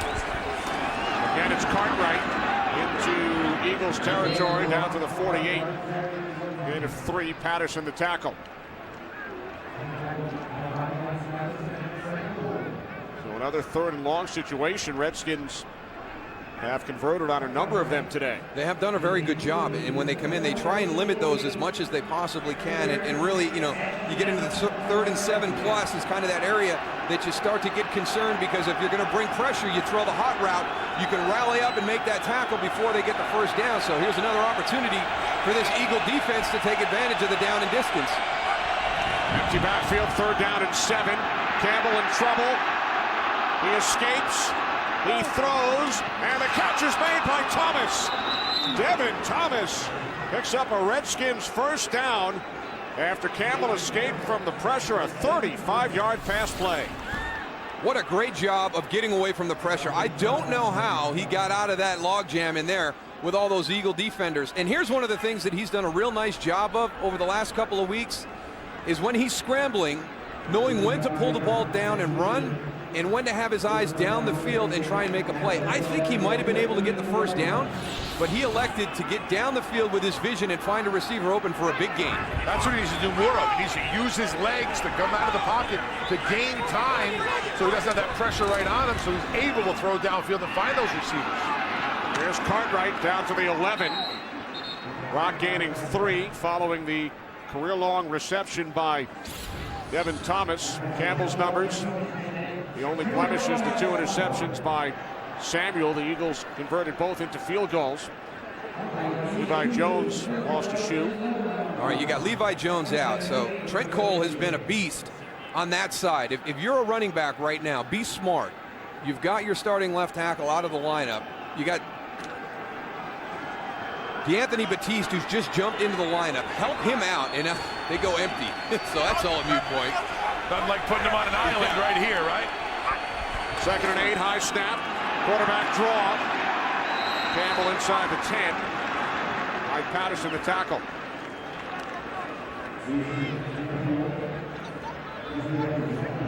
Take a look at Trent Cole. Trent Cole does a nice job of coming and identifying what the play is. He lines up outside. He's looking in the backfield. He notices it's a run. He gives a little bump to the inside, comes in, and makes the play for a minimal gain against D'Anthony Batiste. So one play for Batiste. Jones back in. 3rd down and 7.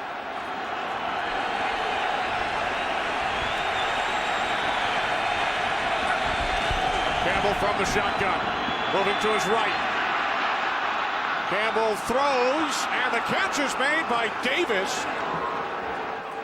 Campbell very close to the line of scrimmage.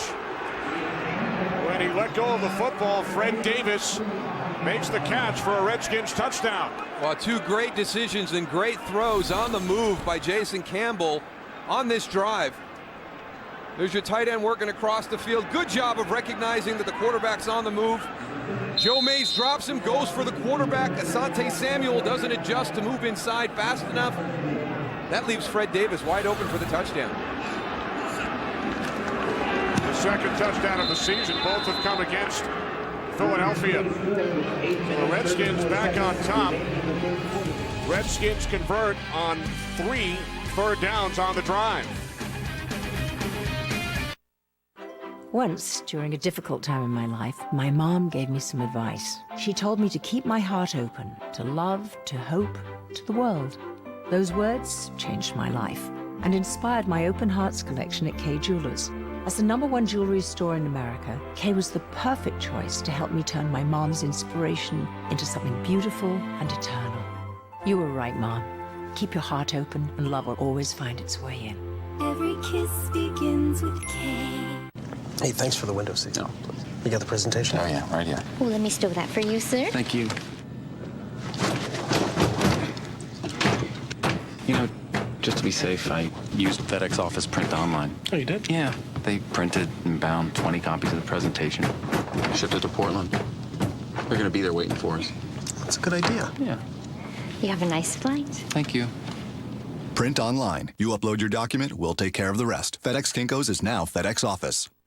All right, so this Tylenol 8 hour lasts 8 hours, but Aleve can last 12 hours. And Aleve was proven to work better on pain than Tylenol 8 hour. So why am I still thinking about this? How are you? Good, how are you? Aleve, proven better on pain.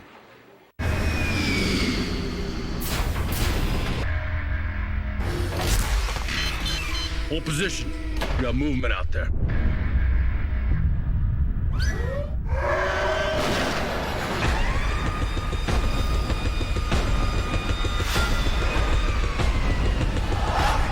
Ladies and gentlemen, you are not in Kansas anymore. Avatar, rated PG-13. Redskins 3 touchdowns in 8 possessions today, and they have scored at least 20 points, Darryl, for only the 2nd time this season. They scored 27 against Denver 2 weeks ago. And their long scoring drives doing a nice job on 3rd down, and it's been kind of feast or famine for the Redskins on 3rd down. They've had some good conversions on long scoring drives, but they've also had 2 interceptions. Return, takes it out across the 20. Mike Sellers, the tackle. All right, international shipping. You'll never guess what it is. Not in a million years. Guess. Football, $25. You won't get it. Mouth guard, $10. Put it in. Try it. See how it fits. First aid kit, $40. Yeah, Coach said you got cut. What? Getting them something they'll actually enjoy. Oh, cut. Priceless. This year, find the perfect gift for everyone you know with MasterCard's Gift Finder at Priceless.com. It's a football. Who told you?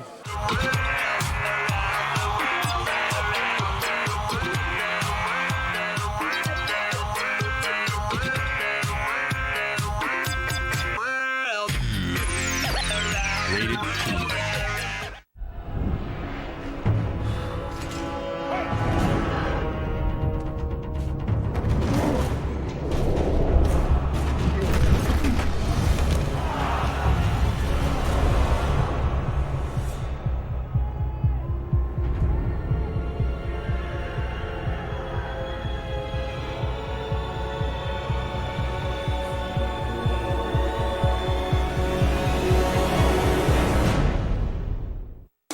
Today's game on Fox is delivered by UPS. Seize new opportunities at ups.com/whiteboard. Back in Philadelphia, Redskins back on top. They lead the Eagles by 5.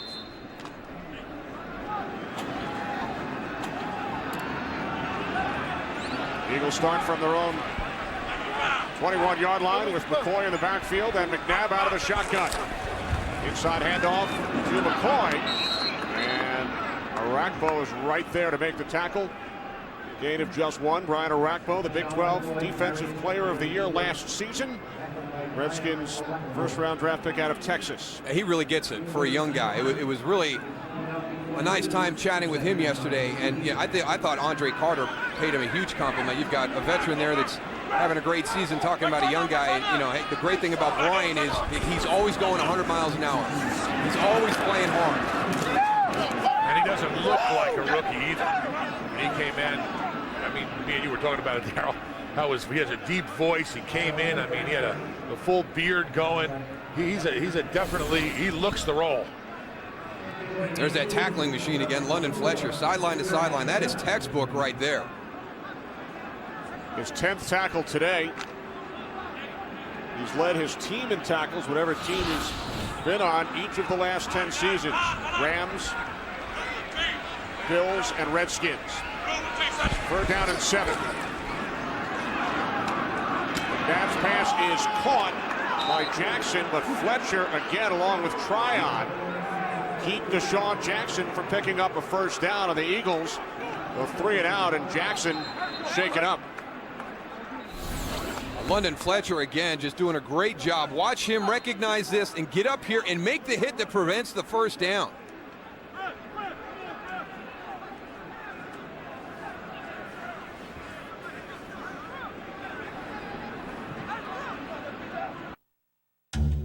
Jeep.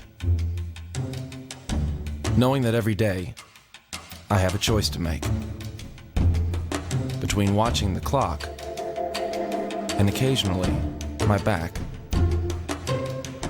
or I can greedily, rightfully seize every ticking moment and never give one of them back.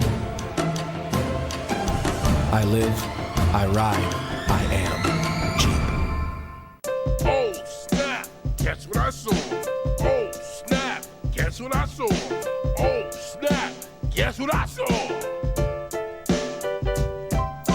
Oh, snap! I would never. Oh, yeah. I couldn't believe she had on that outfit. How come they separate the hash browns from the rest of the platter? Maybe there's just not enough room. Or maybe the hash browns were a little late and no one saved them a seat. Maybe if the platter got a text message from the hash browns saying they were on their way. Well, maybe if the... Pull up a chair to a McDonald's breakfast platter. Fluffy hot cakes, freshly cooked eggs, and sausage off the griddle. With a warm biscuit and hash browns, it's an altogether good morning.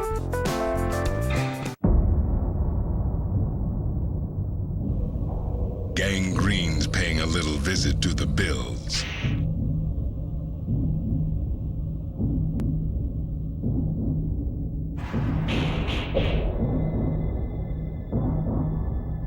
Will they get payback as a souvenir?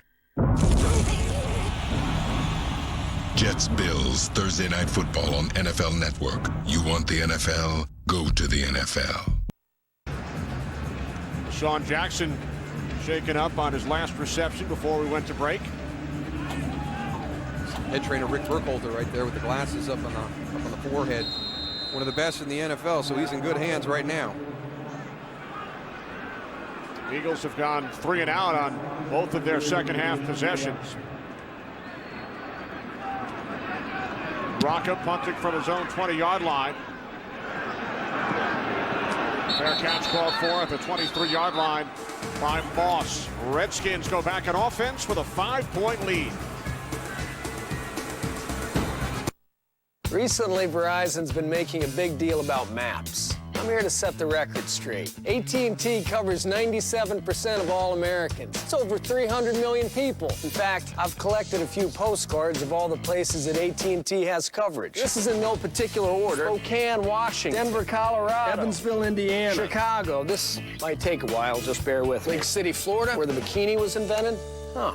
New York. San Francisco. Dallas, Texas. Phoenix, Arizona. Atlanta, Georgia. Here's one for you. If me and Buster were hanging over a cliff, and you could only save one of us, which one would you save? Easy, you. Ooh, me or your mom? Sorry, Mom. Your Miller Lite. Oh, man. How high's the cliff? Do you love the taste of your beer this much? Well, you could. Try the great Pilsner taste of a triple hops brewed Miller Lite. Taste greatness. If me and Buster are hanging off a cliff, what is she talking about? I know. Akron, Ohio. Madison, Wisconsin. Good college town. Honolulu, Hawaii. Daytona Beach, Florida. Tulsa, Oklahoma. Dated a girl from there. Warren, Michigan. Didn't work out. Bozeman, Montana. Dover, Delaware. New Haven, Connecticut. Seattle, Washington. Albuquerque, New Mexico. Kalamazoo, Michigan. Tempe, Arizona. Left my wallet there one time. Okay, hold on. I think we get the picture. If you want coverage, we've got it. AT&T. Buy any exclusive Samsung touchscreen phones after mail-in rebate and get one free after mail-in rebate.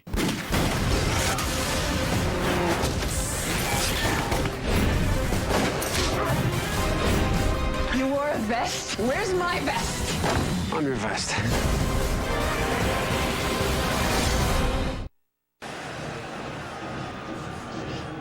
Eagles training staff continues to chat with Deshawn Jackson. We're still trying to figure out exactly what it is they're looking at. Could be a number of things right here. Number one, the big hit from London Fletcher. Did he get a burner? He goes down awkwardly on the left hand. Tony saw him kind of trying to squeeze that pain out of his left hand. He's been rubbing under his chin there. We don't know if it's, they're kind of talking to him to see if he got his bell rung. Redskins start from their own 23. Ron Cartwright out to the 25, gain of 2. Clay Parker made the tackle. Again, Rock Cartwright making his 4th career start today with Portis and Betts both out. And now Jackson heading back towards the tunnel. And the Eagles locker room.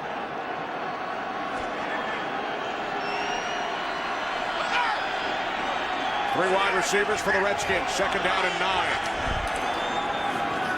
And it's Cartwright. Cartwright out to the 29-yard line. Trent Cole made the tackle, gain of 5. So the Redskins, who have done a terrific job on 3rd down today. They are 7 of 11 overall. Facing a 3rd down and 4. And really right now playing with all the emotion in this game. And Philly is very, very flat right now. And they need somebody to step up and make a play. Defensively, next time the offense is on the field, even the crowd, this is really the first time that the crowd started to get into it a little bit. It's been a very strange feeling in the stadium the last few series. 3rd down and 4. Campbell throws, complete for a 1st down to Moss. Out at the 37-yard line, so the Redskins now 8 for 12 on 3rd down today. I think you're absolutely right, Dow. Right now, it seems like this Eagles defense, if you watch the secondary, they're waiting for something to happen. Right there. You know, Sheldon Brown, you got to go and attack that ball. These guys got to make something happen. That's not what they're doing right now. So Washington definitely has the momentum on their side. Ganther in the backfield, 2 tight ends. From the 37-yard line, it's Ganther running right, tries to turn the corner.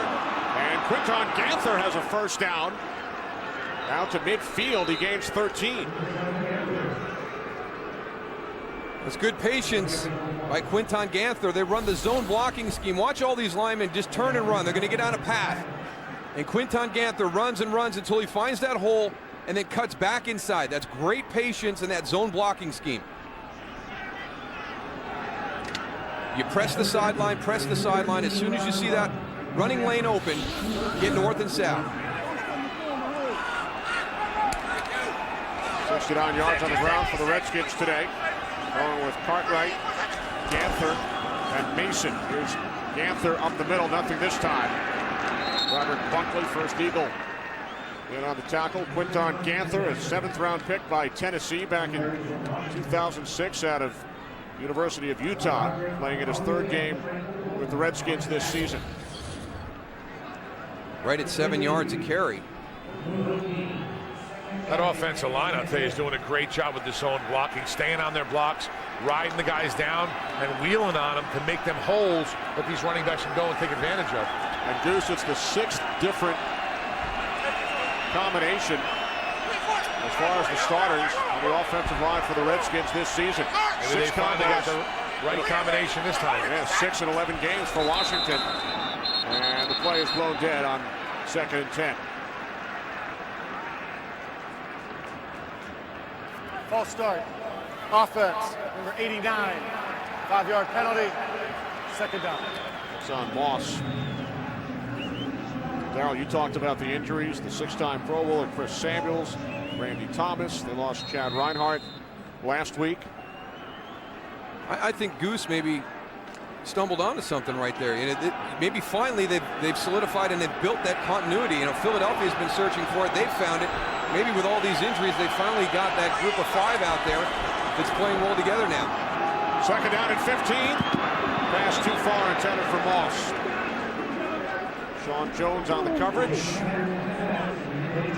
Campbell and Bunkley get to know each other.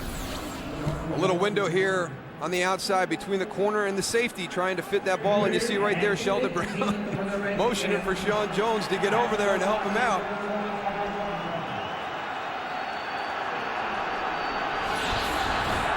Another 3rd and long as Bunkley limps off. You mentioned, Darryl, Redskins are 5 for 8 today on 3rd and 7 or longer. That's impressive because that's not what this offense is all about. They're about staying ahead of the chains. Redskins must get to the Eagles 40. They set up the screen for Ganther, but it did not fool Tracy White. A loss of 4 on the tackle by White out of Howard University in our nation's capital. Redskins will punt. You've got to be a salesman on the screen, and Quinton Ganther just rushes it a little bit, and Tracy White just mimics his move. I mean, he mirrored him from the middle linebacker position. You give those linebackers the slightest idea it's going to be a screen, and they're going to be all over it. No Deshawn Jackson. Jeremy Maclin back deep. Punt rolls into the end zone for a touchback. Eagles will start at their own 20, trailing by 5. Dan on the Cleveland Show. The battle to be king of the castle kicks into high gear. Dong, dong, dong. Family Guy has a dirty plan for the cleaning lady. Does this rag smell like chloroform? No, he's not. Followed by American Dad. And make it red, make it red. It all starts at 8/7 Central tonight on Fox. Redskins lead the Eagles 21-16. Weekdays make lunchtime your new prime time as FoxSports.com brings you lunch with benefits. Log on to check out new episodes of original sports shows delivered to your desktop on FoxSports.com. A couple of interested fans right there, the Landis family. Emma and Owen checking out the menu. Lunch with benefits on FoxSports.com. Owen's looking for the mac and cheese on the menu. Wants to know why it's not there.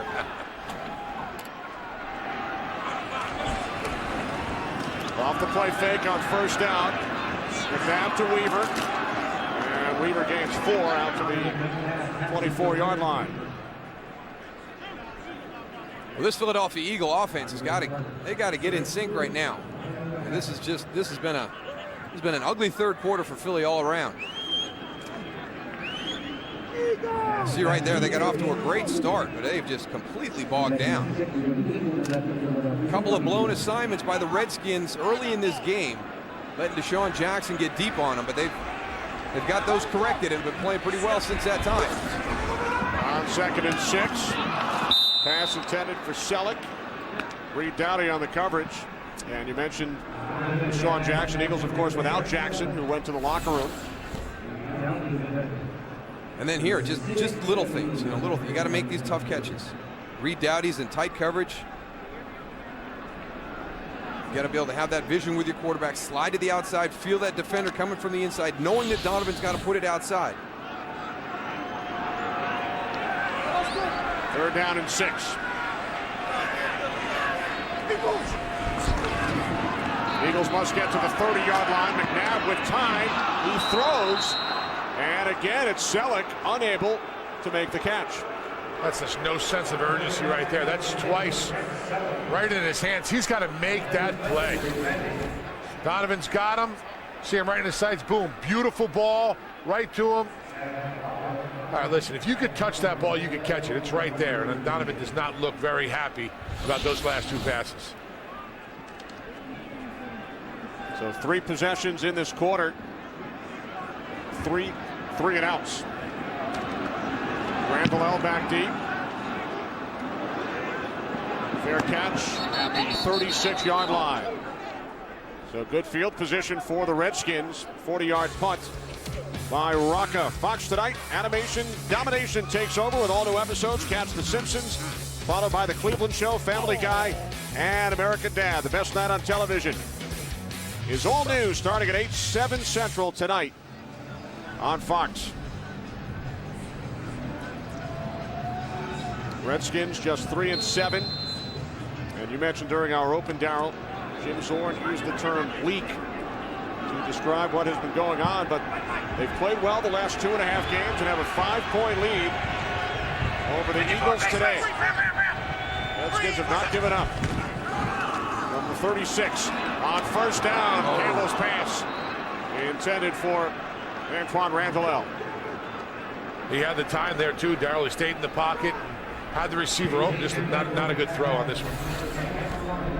Well, he does a great job of standing in the pocket because, again, it's Trent Cole. He beats Levi Jones to the inside with a spin move there. He's making the throws, but he is getting hit, and it's got to bother him a little bit. And that's a difficult throw if you're clean in the pocket, and it seems like almost every time he's getting a little bit of a knockdown every time he lets the ball go. He's got to use his feet a little more. He's got to move around the pocket and adjust to what's coming at him.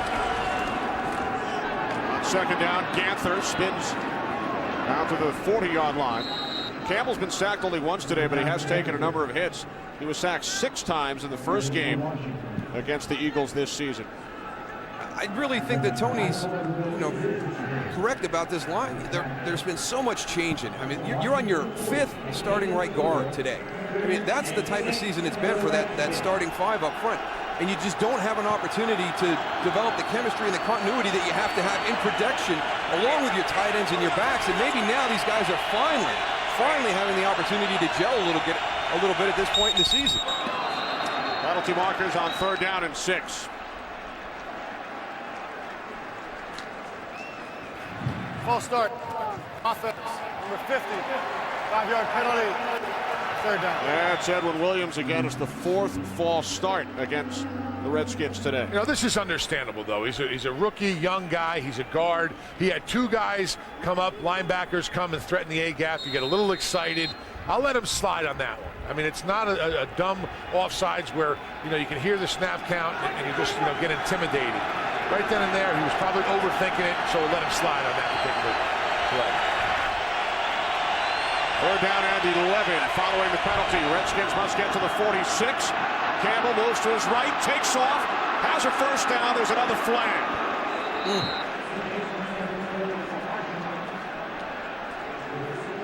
Campbell gains 16, but looks like this will be a hold. Offense, number 74, 10-yard penalty, replay, 3rd down. That's the right tackle. Edwin Williams' teammate at the University of Maryland, Stephon Heyer. Great job by Jason Campbell recognizing what the coverage is on this play. There's that wristband that we talked about at the top. Everything's there. So maybe he had a little bit of freedom at the line of scrimmage right there to get into his own play at that time. And right now, just a good job noticing that all the Eagle defenders are in man-to-man coverage. They've got their back turned to him, but you saw the flag in the background there as he slid. All for naught. 16-yard pickup erased. Now 3rd down and 21, time winding down, and the 3rd quarter comes to an end. So the Redskins will take a 5-point lead into the 4th quarter. Fox NFL Sunday will return after these messages from your local Fox station. Hounded by a dark secret, can Brian find redemption? Maybe you could join PETA. Join me for what? No, PETA, the organization. What organization? PETA is an acronym, PETA. No, I'm not. I'm Catholic. Family Guy, all new after the Cleveland show tonight on Fox. At Trinity High School, there's this thing called brotherhood. It's you and hundreds of other dudes figuring out the crazy upside-down world of teenagedom. While you guys are busy growing gigantor brains and developing wicked sweet skills, you suddenly realize you're surrounded by the bestest friends ever. And when you're filling out ACT answers with ease and getting acceptance letters from college after college, you'll be like, that was the best 4 years of my life. That's brotherhood. Learn more at Trinity101.com. This NFL broadcast on Fox 41 is sponsored locally by Bennett & Bloom Eye Centers. Go where the doctors go. Who offers the best 3G experience? Let's compare. Who has the nation's fastest 3G network? AT&T. Which network lets you talk and surf the web at the same time? AT&T. The most popular smartphones? Access to over 100,000 apps? Name that starts with the letter V. Hey, they got one. When you compare, there's no comparison. AT&T, a better 3G experience. Buy any exclusive Samsung touchscreen phones after mail-in rebate and get one free after mail-in rebate. The HKC Roofing Play of the Week is on Sunday night at 10 and Monday at 4 on Fox 41. Be the first to call, tell us the play, and get 20% off a new roof. Great deals weren't limited to Black Friday. Keith Kaiser finds bargains on Cyber Monday. We're live as JCPS starts giving out swine flu vaccines and how to make edible gifts for any budget. Monday on Fox in the Morning. We head to the 4th quarter. Redskins leading by 5. Fred Davis, go-ahead touchdown. Eagles went 3 and out on all 3 of their possessions in the 3rd quarter. And now the Redskins facing a 3rd down and 21. They must get to the 46. Short pass is caught by Moss. Tackled out at the 35-yard line, so now the Redskins will punt it away. Yeah, and that's part of the mentality of this offense right now because of all the injuries. You know, punting the ball is not a bad thing. You know, the bad thing for Washington is turning the ball over. Let Philadelphia figure out what went wrong with them offensively in the 3rd quarter on a long field. Hunter Smith punting from his own 25 to Jeremy Maclin. In for the injured Deshawn Jackson. Great job. Terrific coverage downfield. That is the brother of Brian Westbrook. It's Byron Westbrook of the Redskins who makes the tackle on special teams.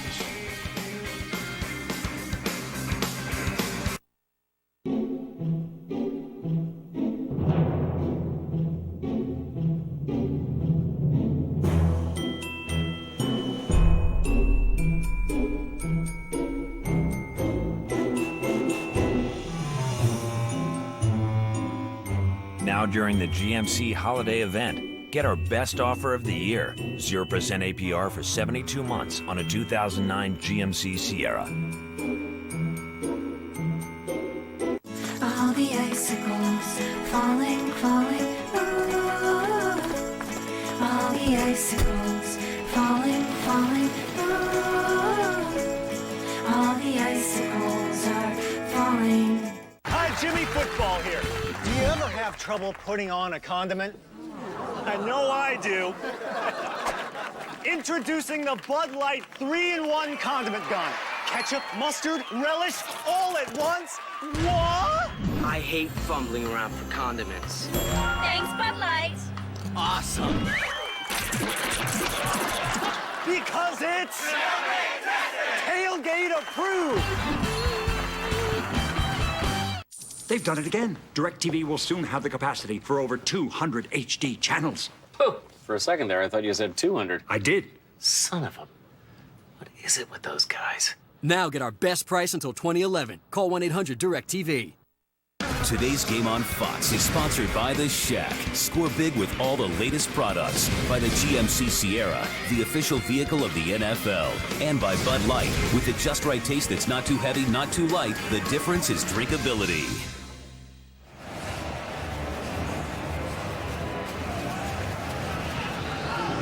There is Brian Westbrook of the Eagles.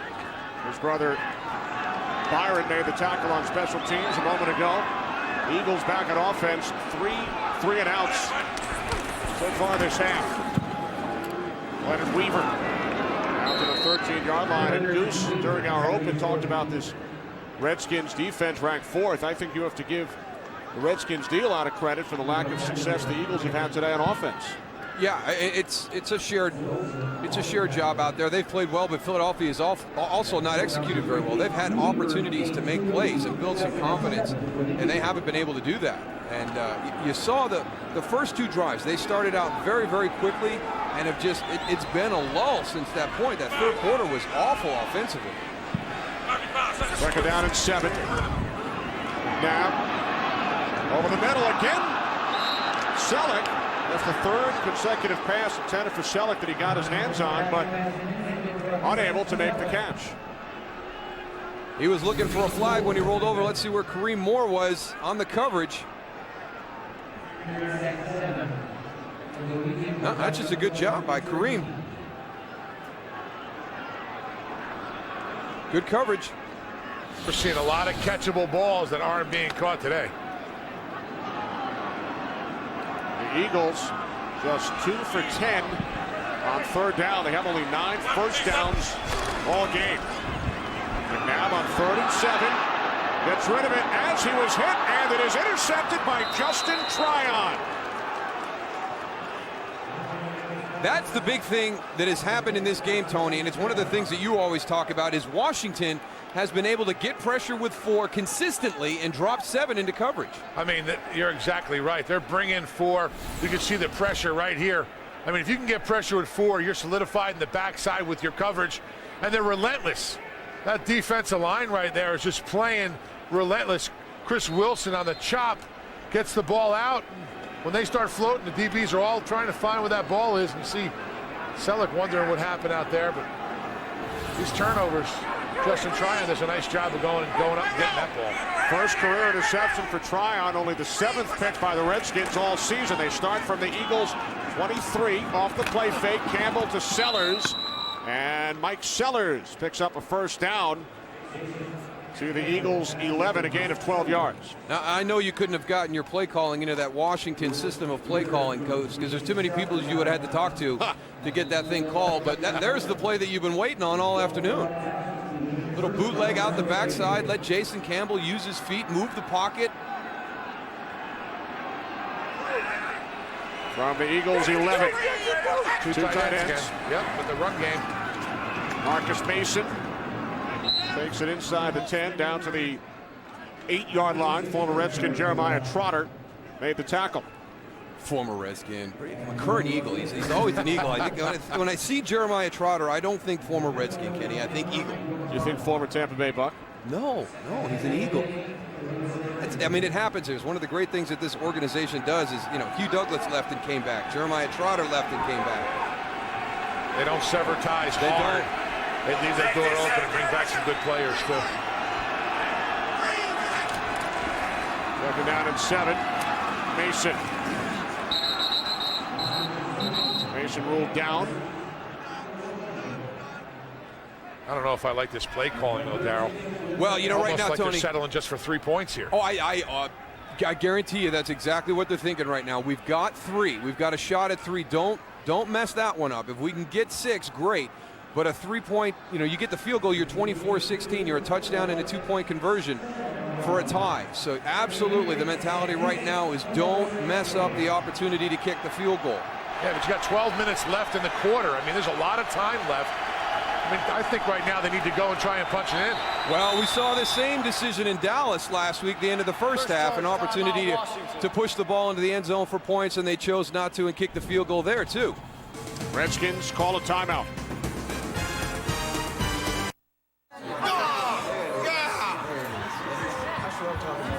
Hey. Your map's blocking the game. Oh, sorry. I'm just checking the other scores. Is my map in the way? No. You good. To get 5 times more 3G coverage than AT&T, come to the Verizon Wireless under $30 sale. Get great gifts like the Nokia Twist or even a Gateway netbook for just $29.99. But don't wait. Sale ends Monday. Verizon Wireless. Well, hey, glad I caught you. I was on my way to present ideas about all the discounts we're offering. I've got some catchphrases that'll make these savings even more memorable. All right. Good driver discounts. Now that's the stuff. How about this? They're the bee's knees. Or this. Sir, how about just 15 minutes could save you 15% or more on car insurance? Yeah. Good luck with that catching on. Geico. 15 minutes could save you 15% or more on car insurance. Tomorrow, we're going to be transporting $42 million. We're going to take that money. Are you crazy? You shot a cop. I had no choice. I do. Open the door! Armored, rated PG-13. You wanna be somebody. I want that golden ticket so bad. I think I can do it. Small town boys can have some talent. I'm gonna make it. Some people have got it, and I think you may have it. 110% yes. One of you will be the next American Idol.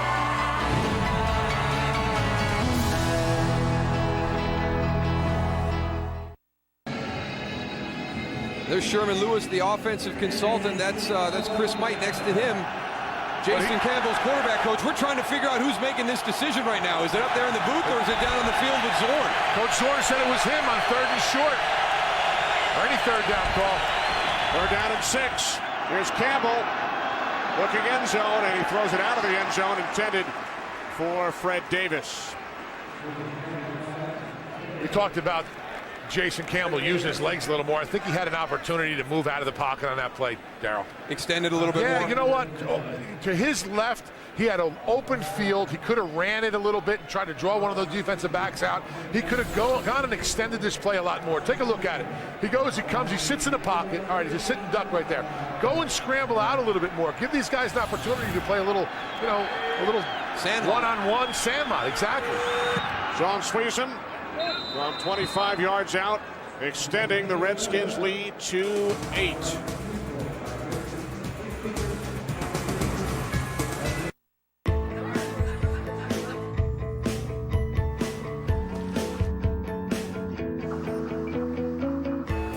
There's nothing like a family get-together during the holidays.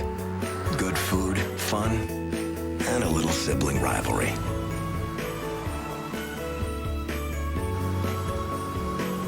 Introducing the Cadillac Season's Best event. See your Cadillac dealer for attractive offers. From our family to yours, Season's Best from Cadillac.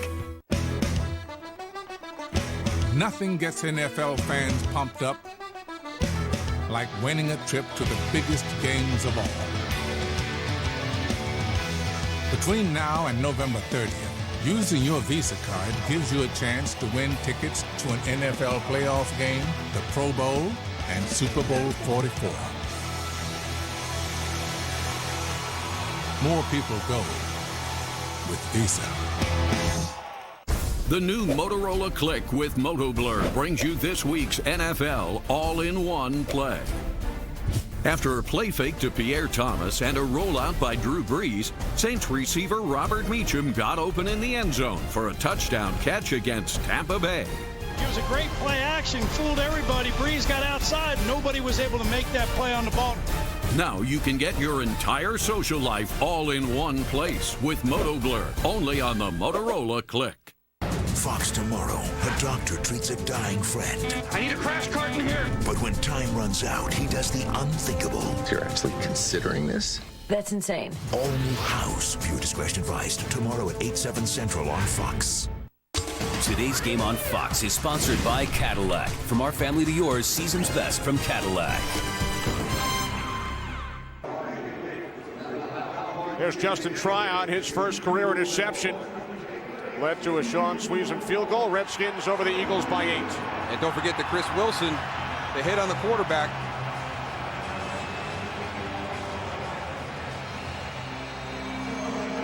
I've been very impressed with Washington's front all afternoon, being able to generate that pressure consistently with the 4 guys. They've mixed it up. They've brought the blitz every once in a while, but when they go 4 down, they've been around Donovan McNabb all afternoon. Sweezen's kickoff taken at the 7 by Macho Harris. Oh, nice cut. Penalty flag as Harris is dragged out of bounds by Quinton Ganther after a 29-yard return. Well, there's some of those penalties that Andy Reid talked to you about at halftime, Goose. This one's going to take some good field position away from the Philadelphia Eagles. Yeah, this wasn't smart. The guy goes by and let him go. Holding for 23 of the return team. 10-yard penalty. First down, Philadelphia. Dimitri Patterson. Great job by Macho Harris of recognizing the contain getting too far inside. There's Dimitri Patterson. He's going to be the one on the hold. Good call by the officials. He's all wrapped up. Am I allowed to mention that Dimitri Patterson is also a former Redskin? Yeah, I mean, but Jeremiah Trotter, he's an Eagle. So now the Eagles, for the second consecutive possession, will start from their own 10. It's like saying Ronnie Lott was a former Raider. It doesn't work. I think of Ronnie as an ex-New York Jet myself. Off the play fake. On first down, McNabb over the middle looking for Avant, and he could not come down with it. Well, that one's understandable because that was thrown into some coverage right there. That was a nice effort by Avant, though. He went up, tried to bring it down, and just wasn't able to see him right over the middle. Justin Tryon again. That's great coverage in a good position to be able to make a play on the ball. You're right, Goose. That was a heck of an effort by Jason Avant.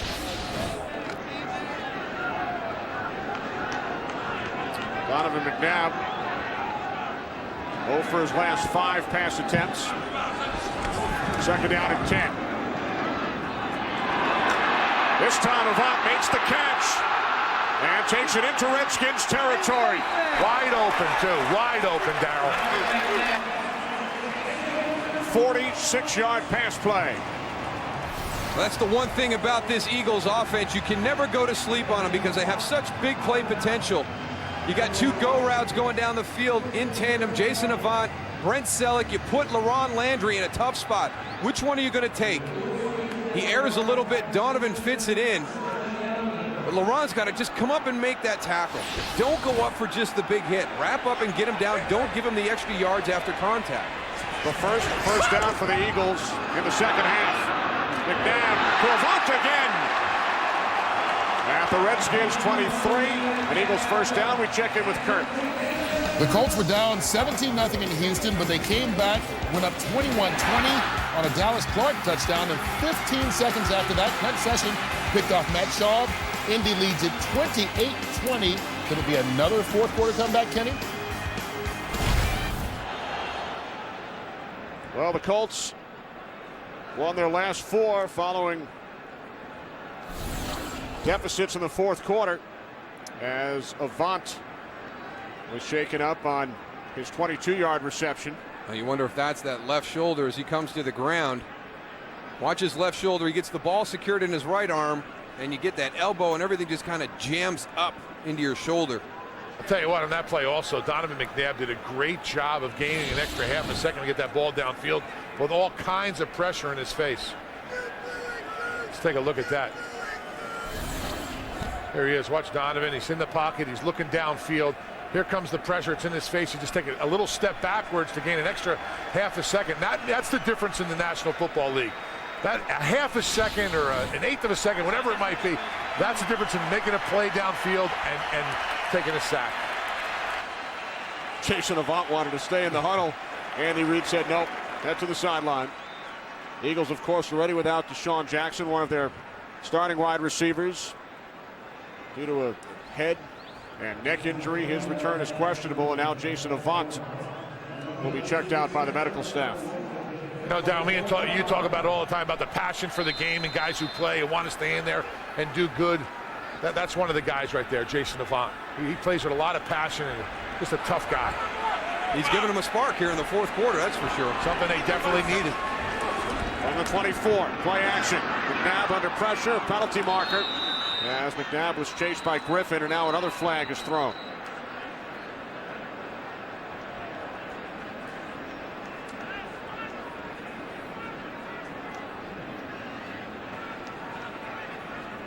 No, the first one's going to be Jason Peters on a hold. Don't know what the late one was.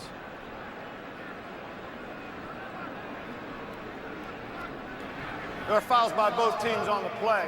Holding offense number 71. That's Peters. Illegal hands to the face, defense number 27. Those penalties offset. Replay first down. Jason Peters and Fred Smoot.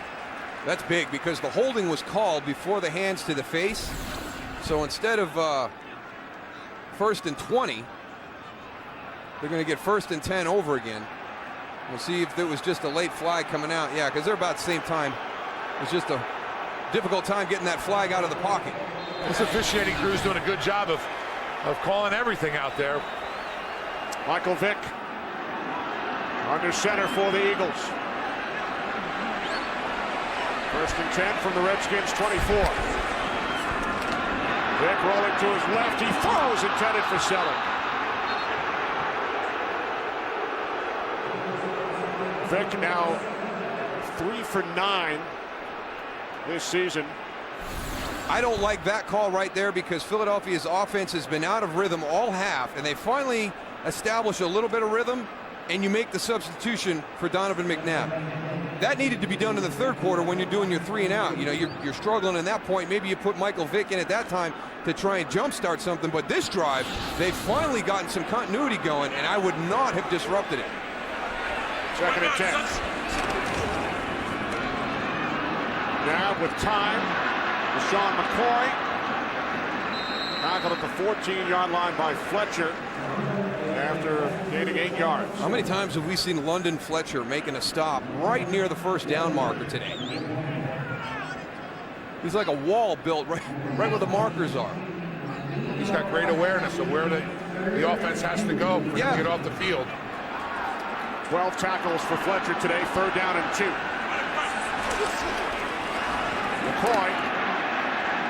Deshawn McCoy picks up a 1st down to the Redskins 13.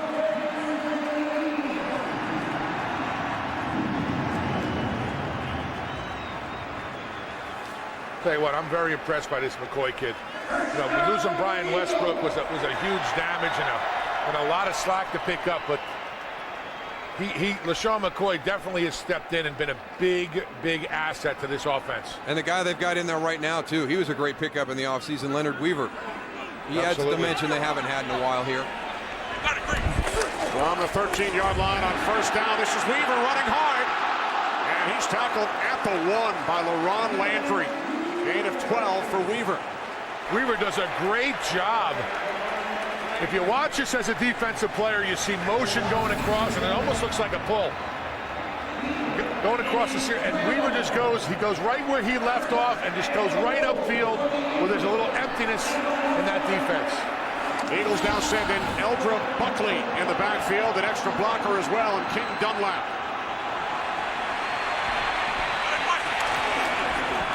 First and goal.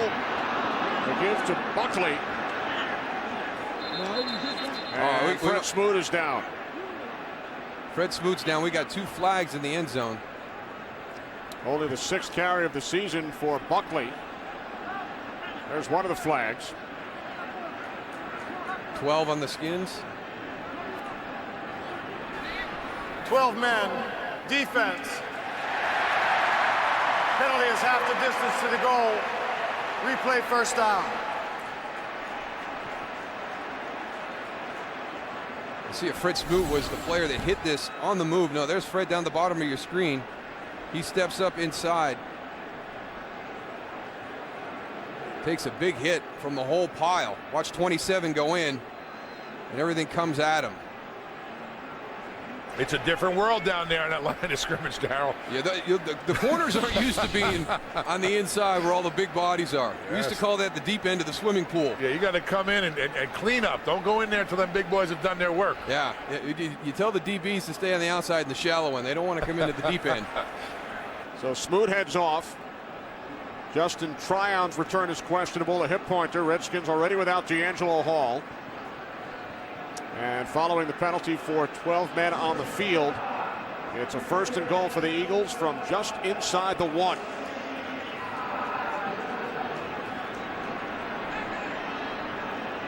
Now that's the big thing. You know, they had a really nice play on that first goal line run by the Eagles and got up there and stuffed everything. They're playing the run really hard. I wouldn't be surprised if there's a little play action here or something.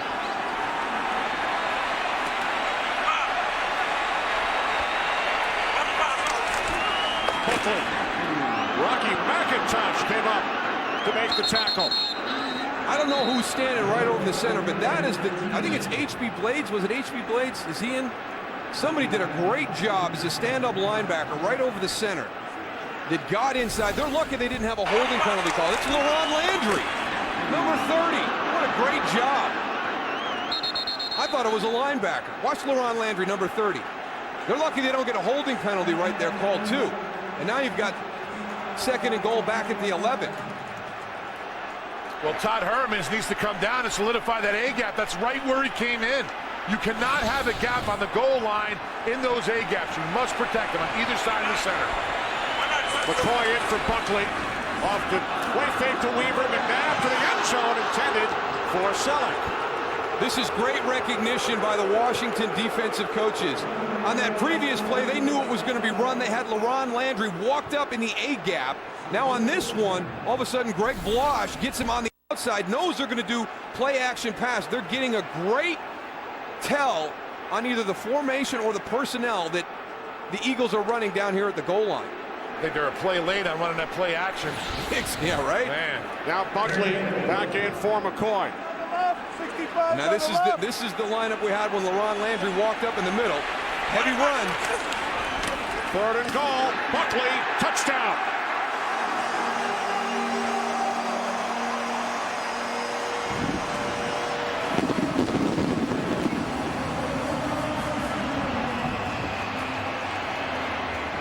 Good job by that left side of the offensive line of the Philadelphia Eagles. Created a big hole for Eldra Buckley. I like that final play calling right there. You're going to go in, you go and pound them, you put the pressure on. Although Washington's defensive line played a great 3 downs, you got to play all 4 of them. Well, here's the critical play now. We talked about that field goal for the Washington Redskins and maybe a conservative approach, but it made it a 1-possession, 8-point game. So the Eagles have to go for 2 here to tie it up. Eagles call timeout. First career touchdown for Eldra Buckley. You bring in King Dunlop, you put him on the opposite side. You bring in Alex Smith at your tight end spot, get him in the backfield in an offset power eye, and then you run away from it.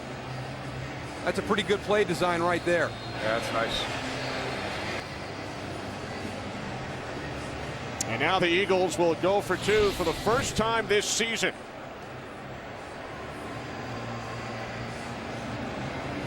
There's that really, really slow start to the second half for this Eagles offense. 4 drives, only 25 yards, and a turnover.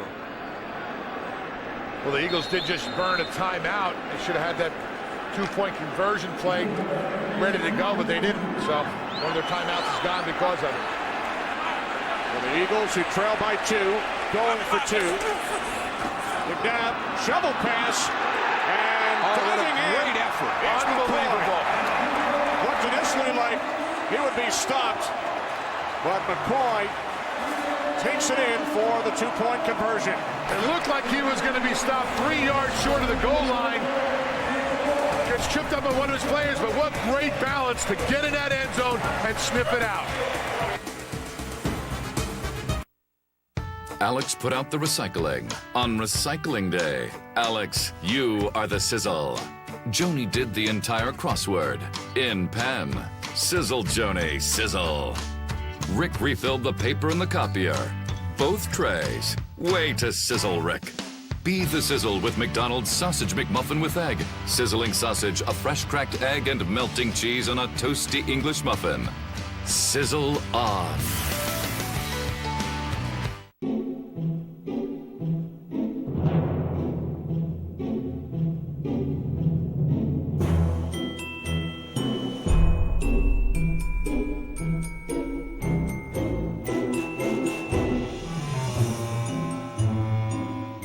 Now during the GMC holiday event, get our best offer of the year. 0% APR for 72 months on a 2009 GMC Sierra. Coming soon. A bloody drug war rages just across the U.S.-Mexico border, with a casualty rate that has outpaced the U.S. death toll in Iraq, and it's spilling over. Phoenix alone averages one drug-related kidnapping every day. This is to show you who's got the power. Explorer goes to the front lines. This is definitely a ransom call. To find the root causes of the violence and its reach across our borders. Explorer Narco State, coming soon on National Geographic. An all-new Simpsons is cursed by witches. They're not witches, they're my friends. Oh, and who's your boyfriend, Frankenstein? And no one is safe. The Simpsons, all new at 8/7 Central tonight on Fox. There's Jason Avant. 2 catches, 66 yards on the drive.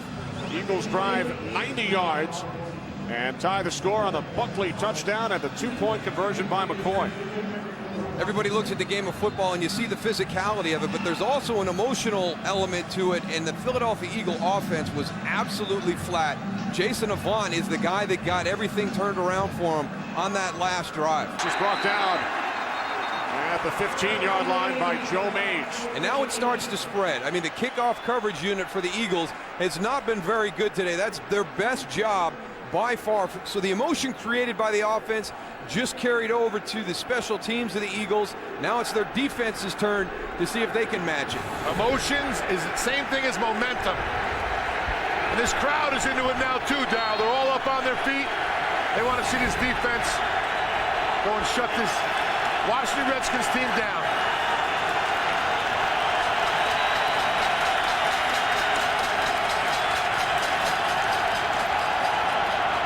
First and 10 from the 16-yard line off the fake to Cartwright.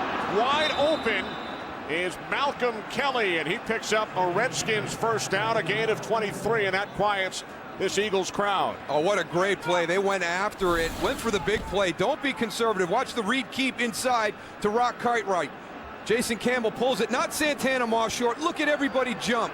And he finds Malcolm Kelly down the field for the big play. Nice design, nice execution by Jason Campbell. From the 39, Cartwright with Sellers leading the way. Cartwright takes it out to the 42-yard line. Gain of 3. Sheldon Brown made the tackle. Mike Sellers is the injured Redskin.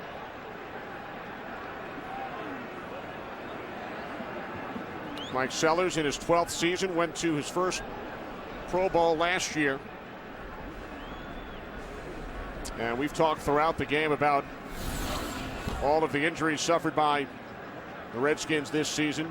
There he is leading Rock Cartwright on the edge. Oh, you got to be ready. I mean, Mike Sellers is a big guy, and when he comes out on the edge, you got to be ready for those safeties to go down low and take your legs out. And Quentin Michael got up underneath him. Good thing was that his foot wasn't in the turf when he actually got the hit. It was up in the air. So that's one good thing about that play. Redskins placed their backup fullback Eddie Williams on injured reserve just 6 days ago. Without 2 running backs in Clinton Portis and Liddell Betts. Second game of our Fox doubleheader coming up. Many of you will see the Bears against the 9-1 Vikings or the Cardinals and the Titans.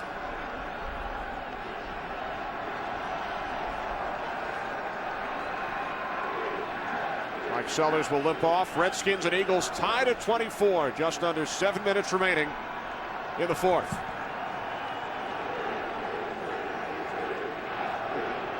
And here's the value of Rock Cartwright right now. I guarantee if Mike Sellers is unable to go, that Rock Cartwright moves to fullback, and then Quinton Ganther and Marcus Mason handle the running back spot. I mean, the guy just does whatever you ask him to do.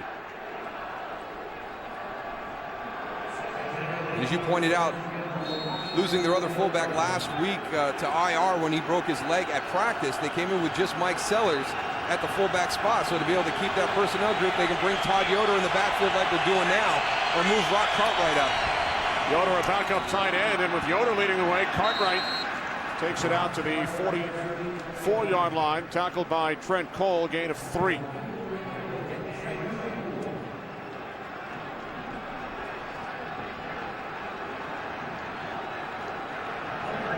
Put a little extra tape on Mike Sellers' ankle. Shore that thing up a little bit. Amazing what a little tape will do.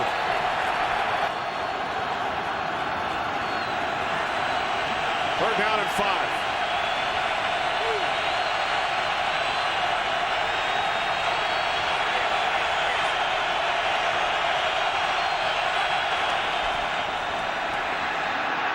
Campbell to Cartwright, a penalty flag.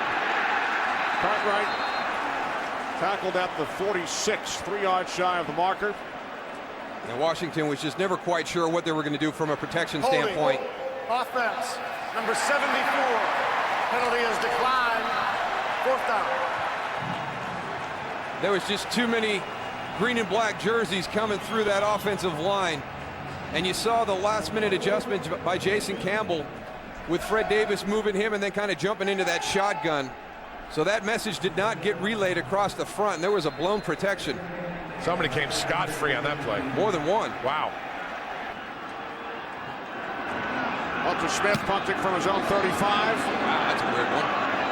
Macklin lets it go, and it rolls into the end zone for a touchback. So with 5:35 remaining in a tie game, Donovan McNabb will lead the Eagles offense out. Well, a really slow start for the Philadelphia Eagles here in the second half. Fred Davis gets the Redskins right on the board, and then it just kind of sat there for a long time. The Redskins added a field goal to go up by 8. They come back, get the touchdown by Eldra Buckley, and then just a great effort by LaShawn McCoy on the 2-point play to get us knotted up here at 24 apiece.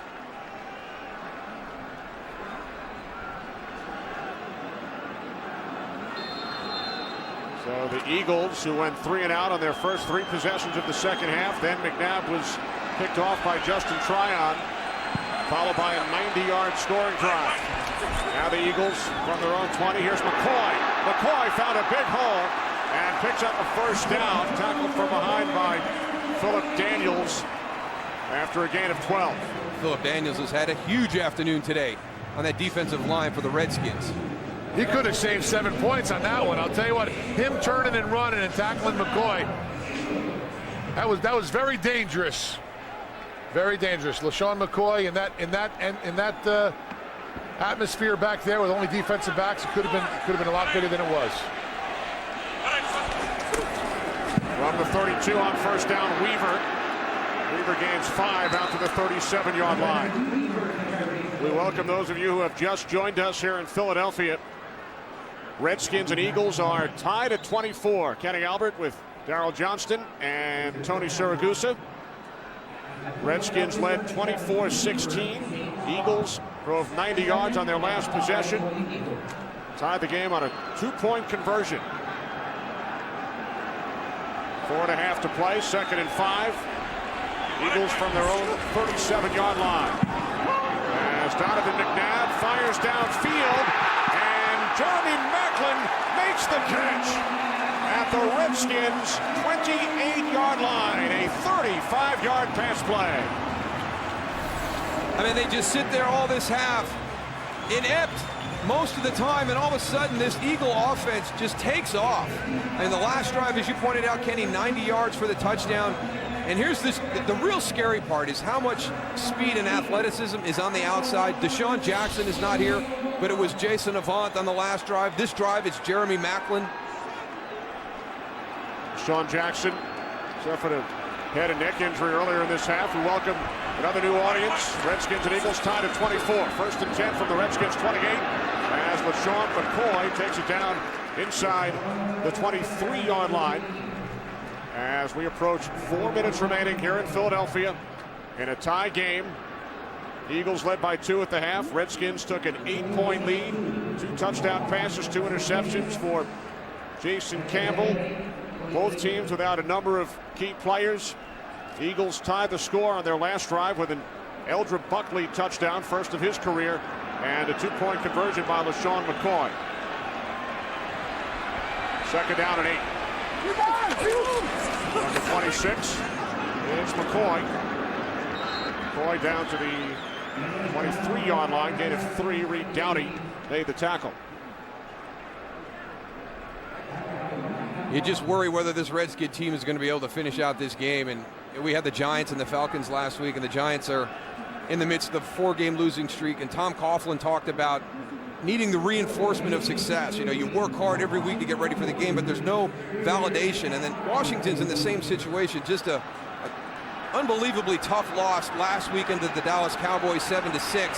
And boy, it seems eerily similar right now with the Eagles driving. Third down and 5. McNabb to the near side. It's Macklin. And Jeremy Macklin picks up another Eagles first down at the Redskins 17. Jeremy Macklin working on the outside with Kevin Barnes. Just a step too late getting there to get that deflection.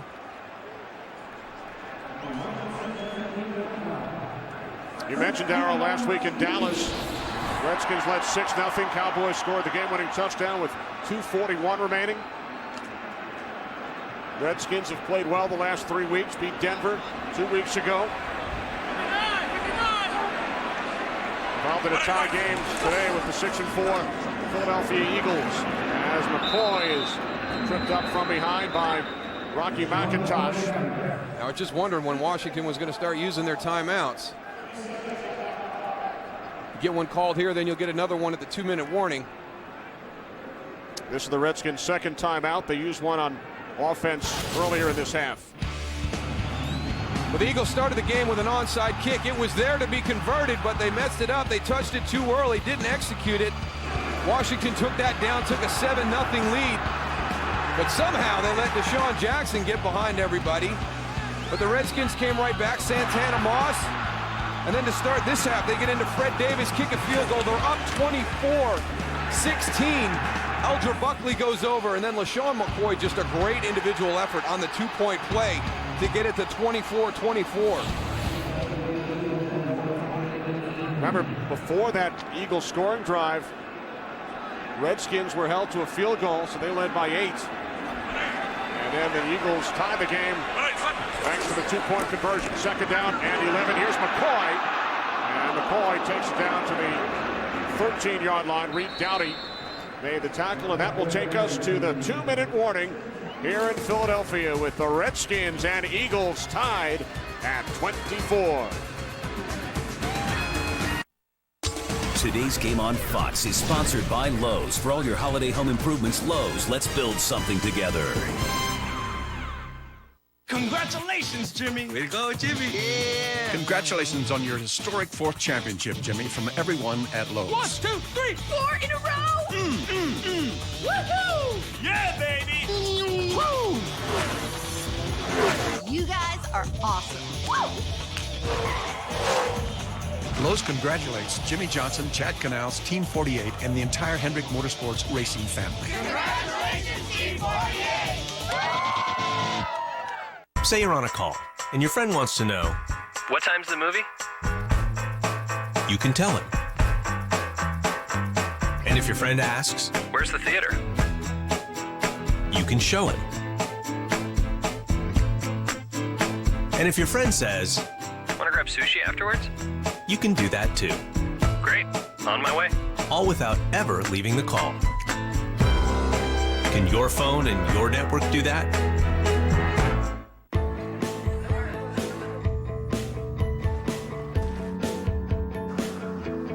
There's nothing like a family get-together during the holidays. Good food, fun, and a little sibling rivalry.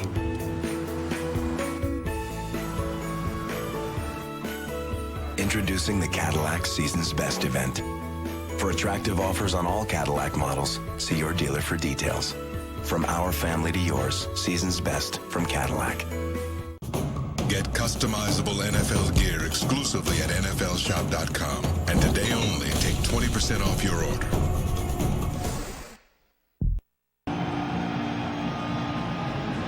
Back in Philadelphia, tied at 24. Eagles facing a 3rd down and 6 from the Redskins 13. And they've been really, really well. They're 3 for 3 on this drive. They were 2 for 10 at one point in this game, but have picked that up. None bigger than this one right here.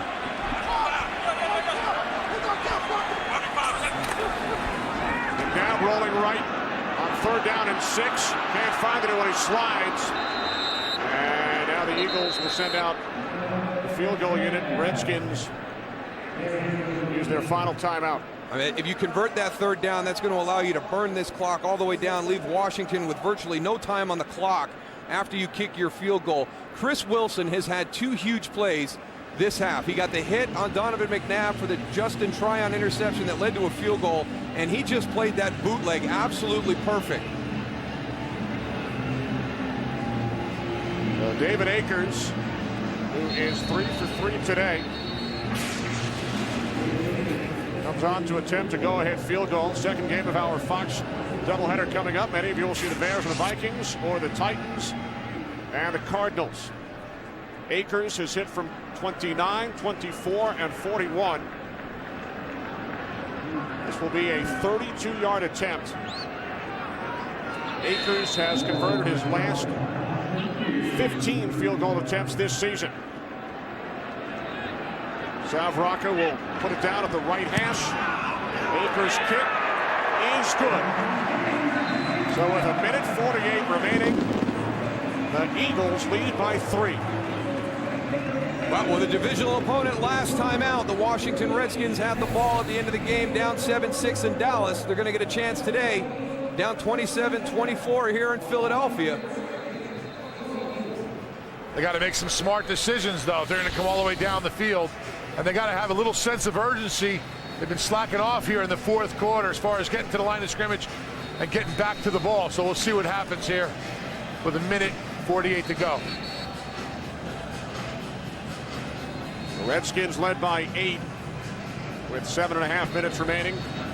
The Eagles have scored the last 11 points. Great job by our entire crew. Producer Barry Landis, director Michael Frank, associate directors Jeremy Green and Darren Foster, associate producer Siragusa Vaskar, our technical producer David M. Hill, the technical director Chris Castro, senior producer of Fox Sports is Bill Brown, executive producers of Fox Sports Ed Gorin and David Hill.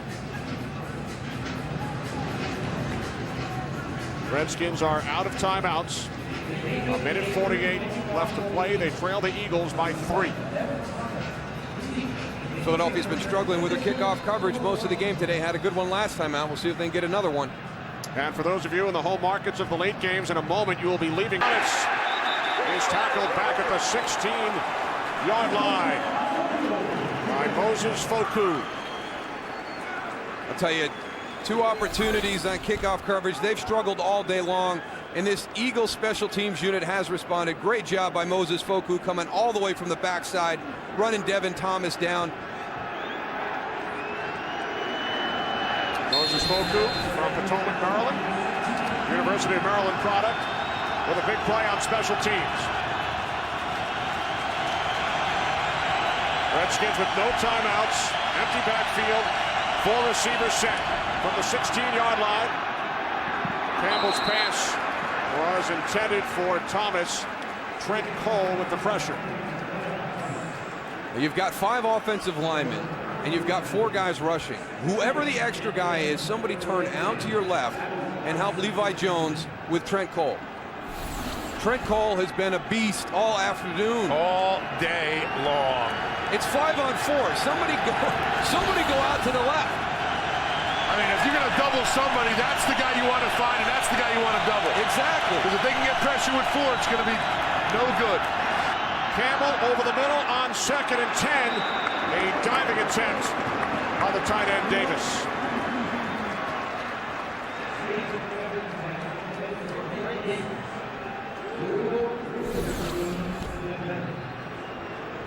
Fred Davis coming in from the right side of your screen. Good protection that time, clean in the pocket. He just got to bend that a little bit more. That will come with experience. Right now he's making it easy for Will Witherspoon to cover him because he's getting straight down the field. He's got to bend the top of that route to give Jason Campbell a better angle on the throw. 3rd down and 10.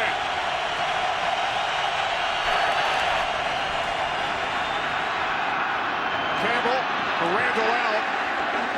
Nacho Harris bringing down Randall L. about a half-yard shy of a 1st down. No timeouts, hustle up, 4th down, here it is. Jason Campbell needs to use his legs on this. If he doesn't have a receiver downfield, he needs to make that 1st down on his own. Campbell on 4th and 1. Campbell throws, and the pass was short, intended for Santana Moss. I think he got caught in between, Tony, whether to run or throw. You got to make it that decision and make it a final decision. He had an opportunity to get the first with his legs, and he didn't take it.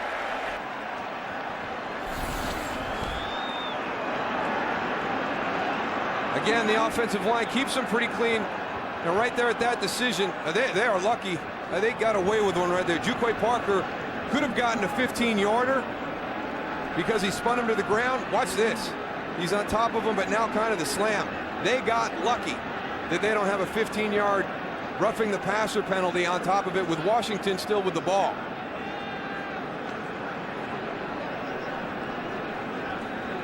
They have been penalized in critical situations all day long. Andy Reid talked to Tony about it coming out at halftime, and they just dodged a big bullet right there, because that very easily could have been a 15-yard roughing the passer penalty. And the Eagles are going to dodge an even bigger bullet as they trailed the Redskins by 8 here in the fourth quarter. Drove 90 yards to tie the score on a 2-point conversion.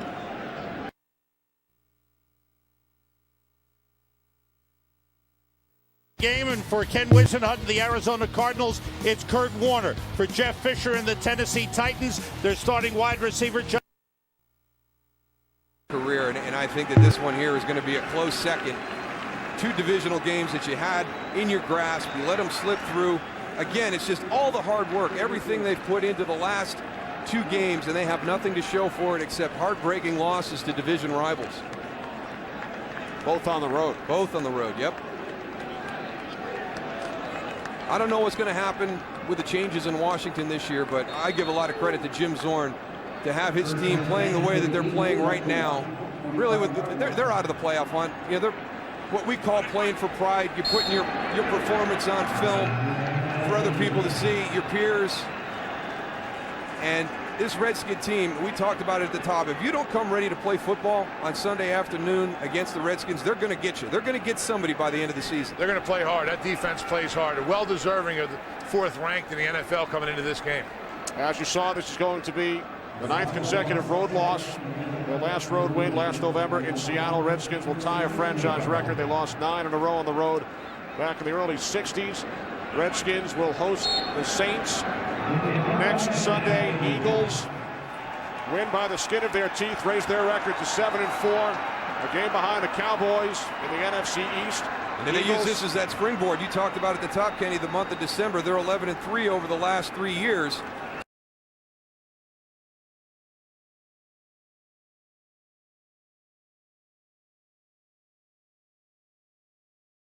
Doubleheader for Darryl Johnston and Tony Siragusa. This is Kenny Albert saying so long from Philadelphia. Game 2 after these messages.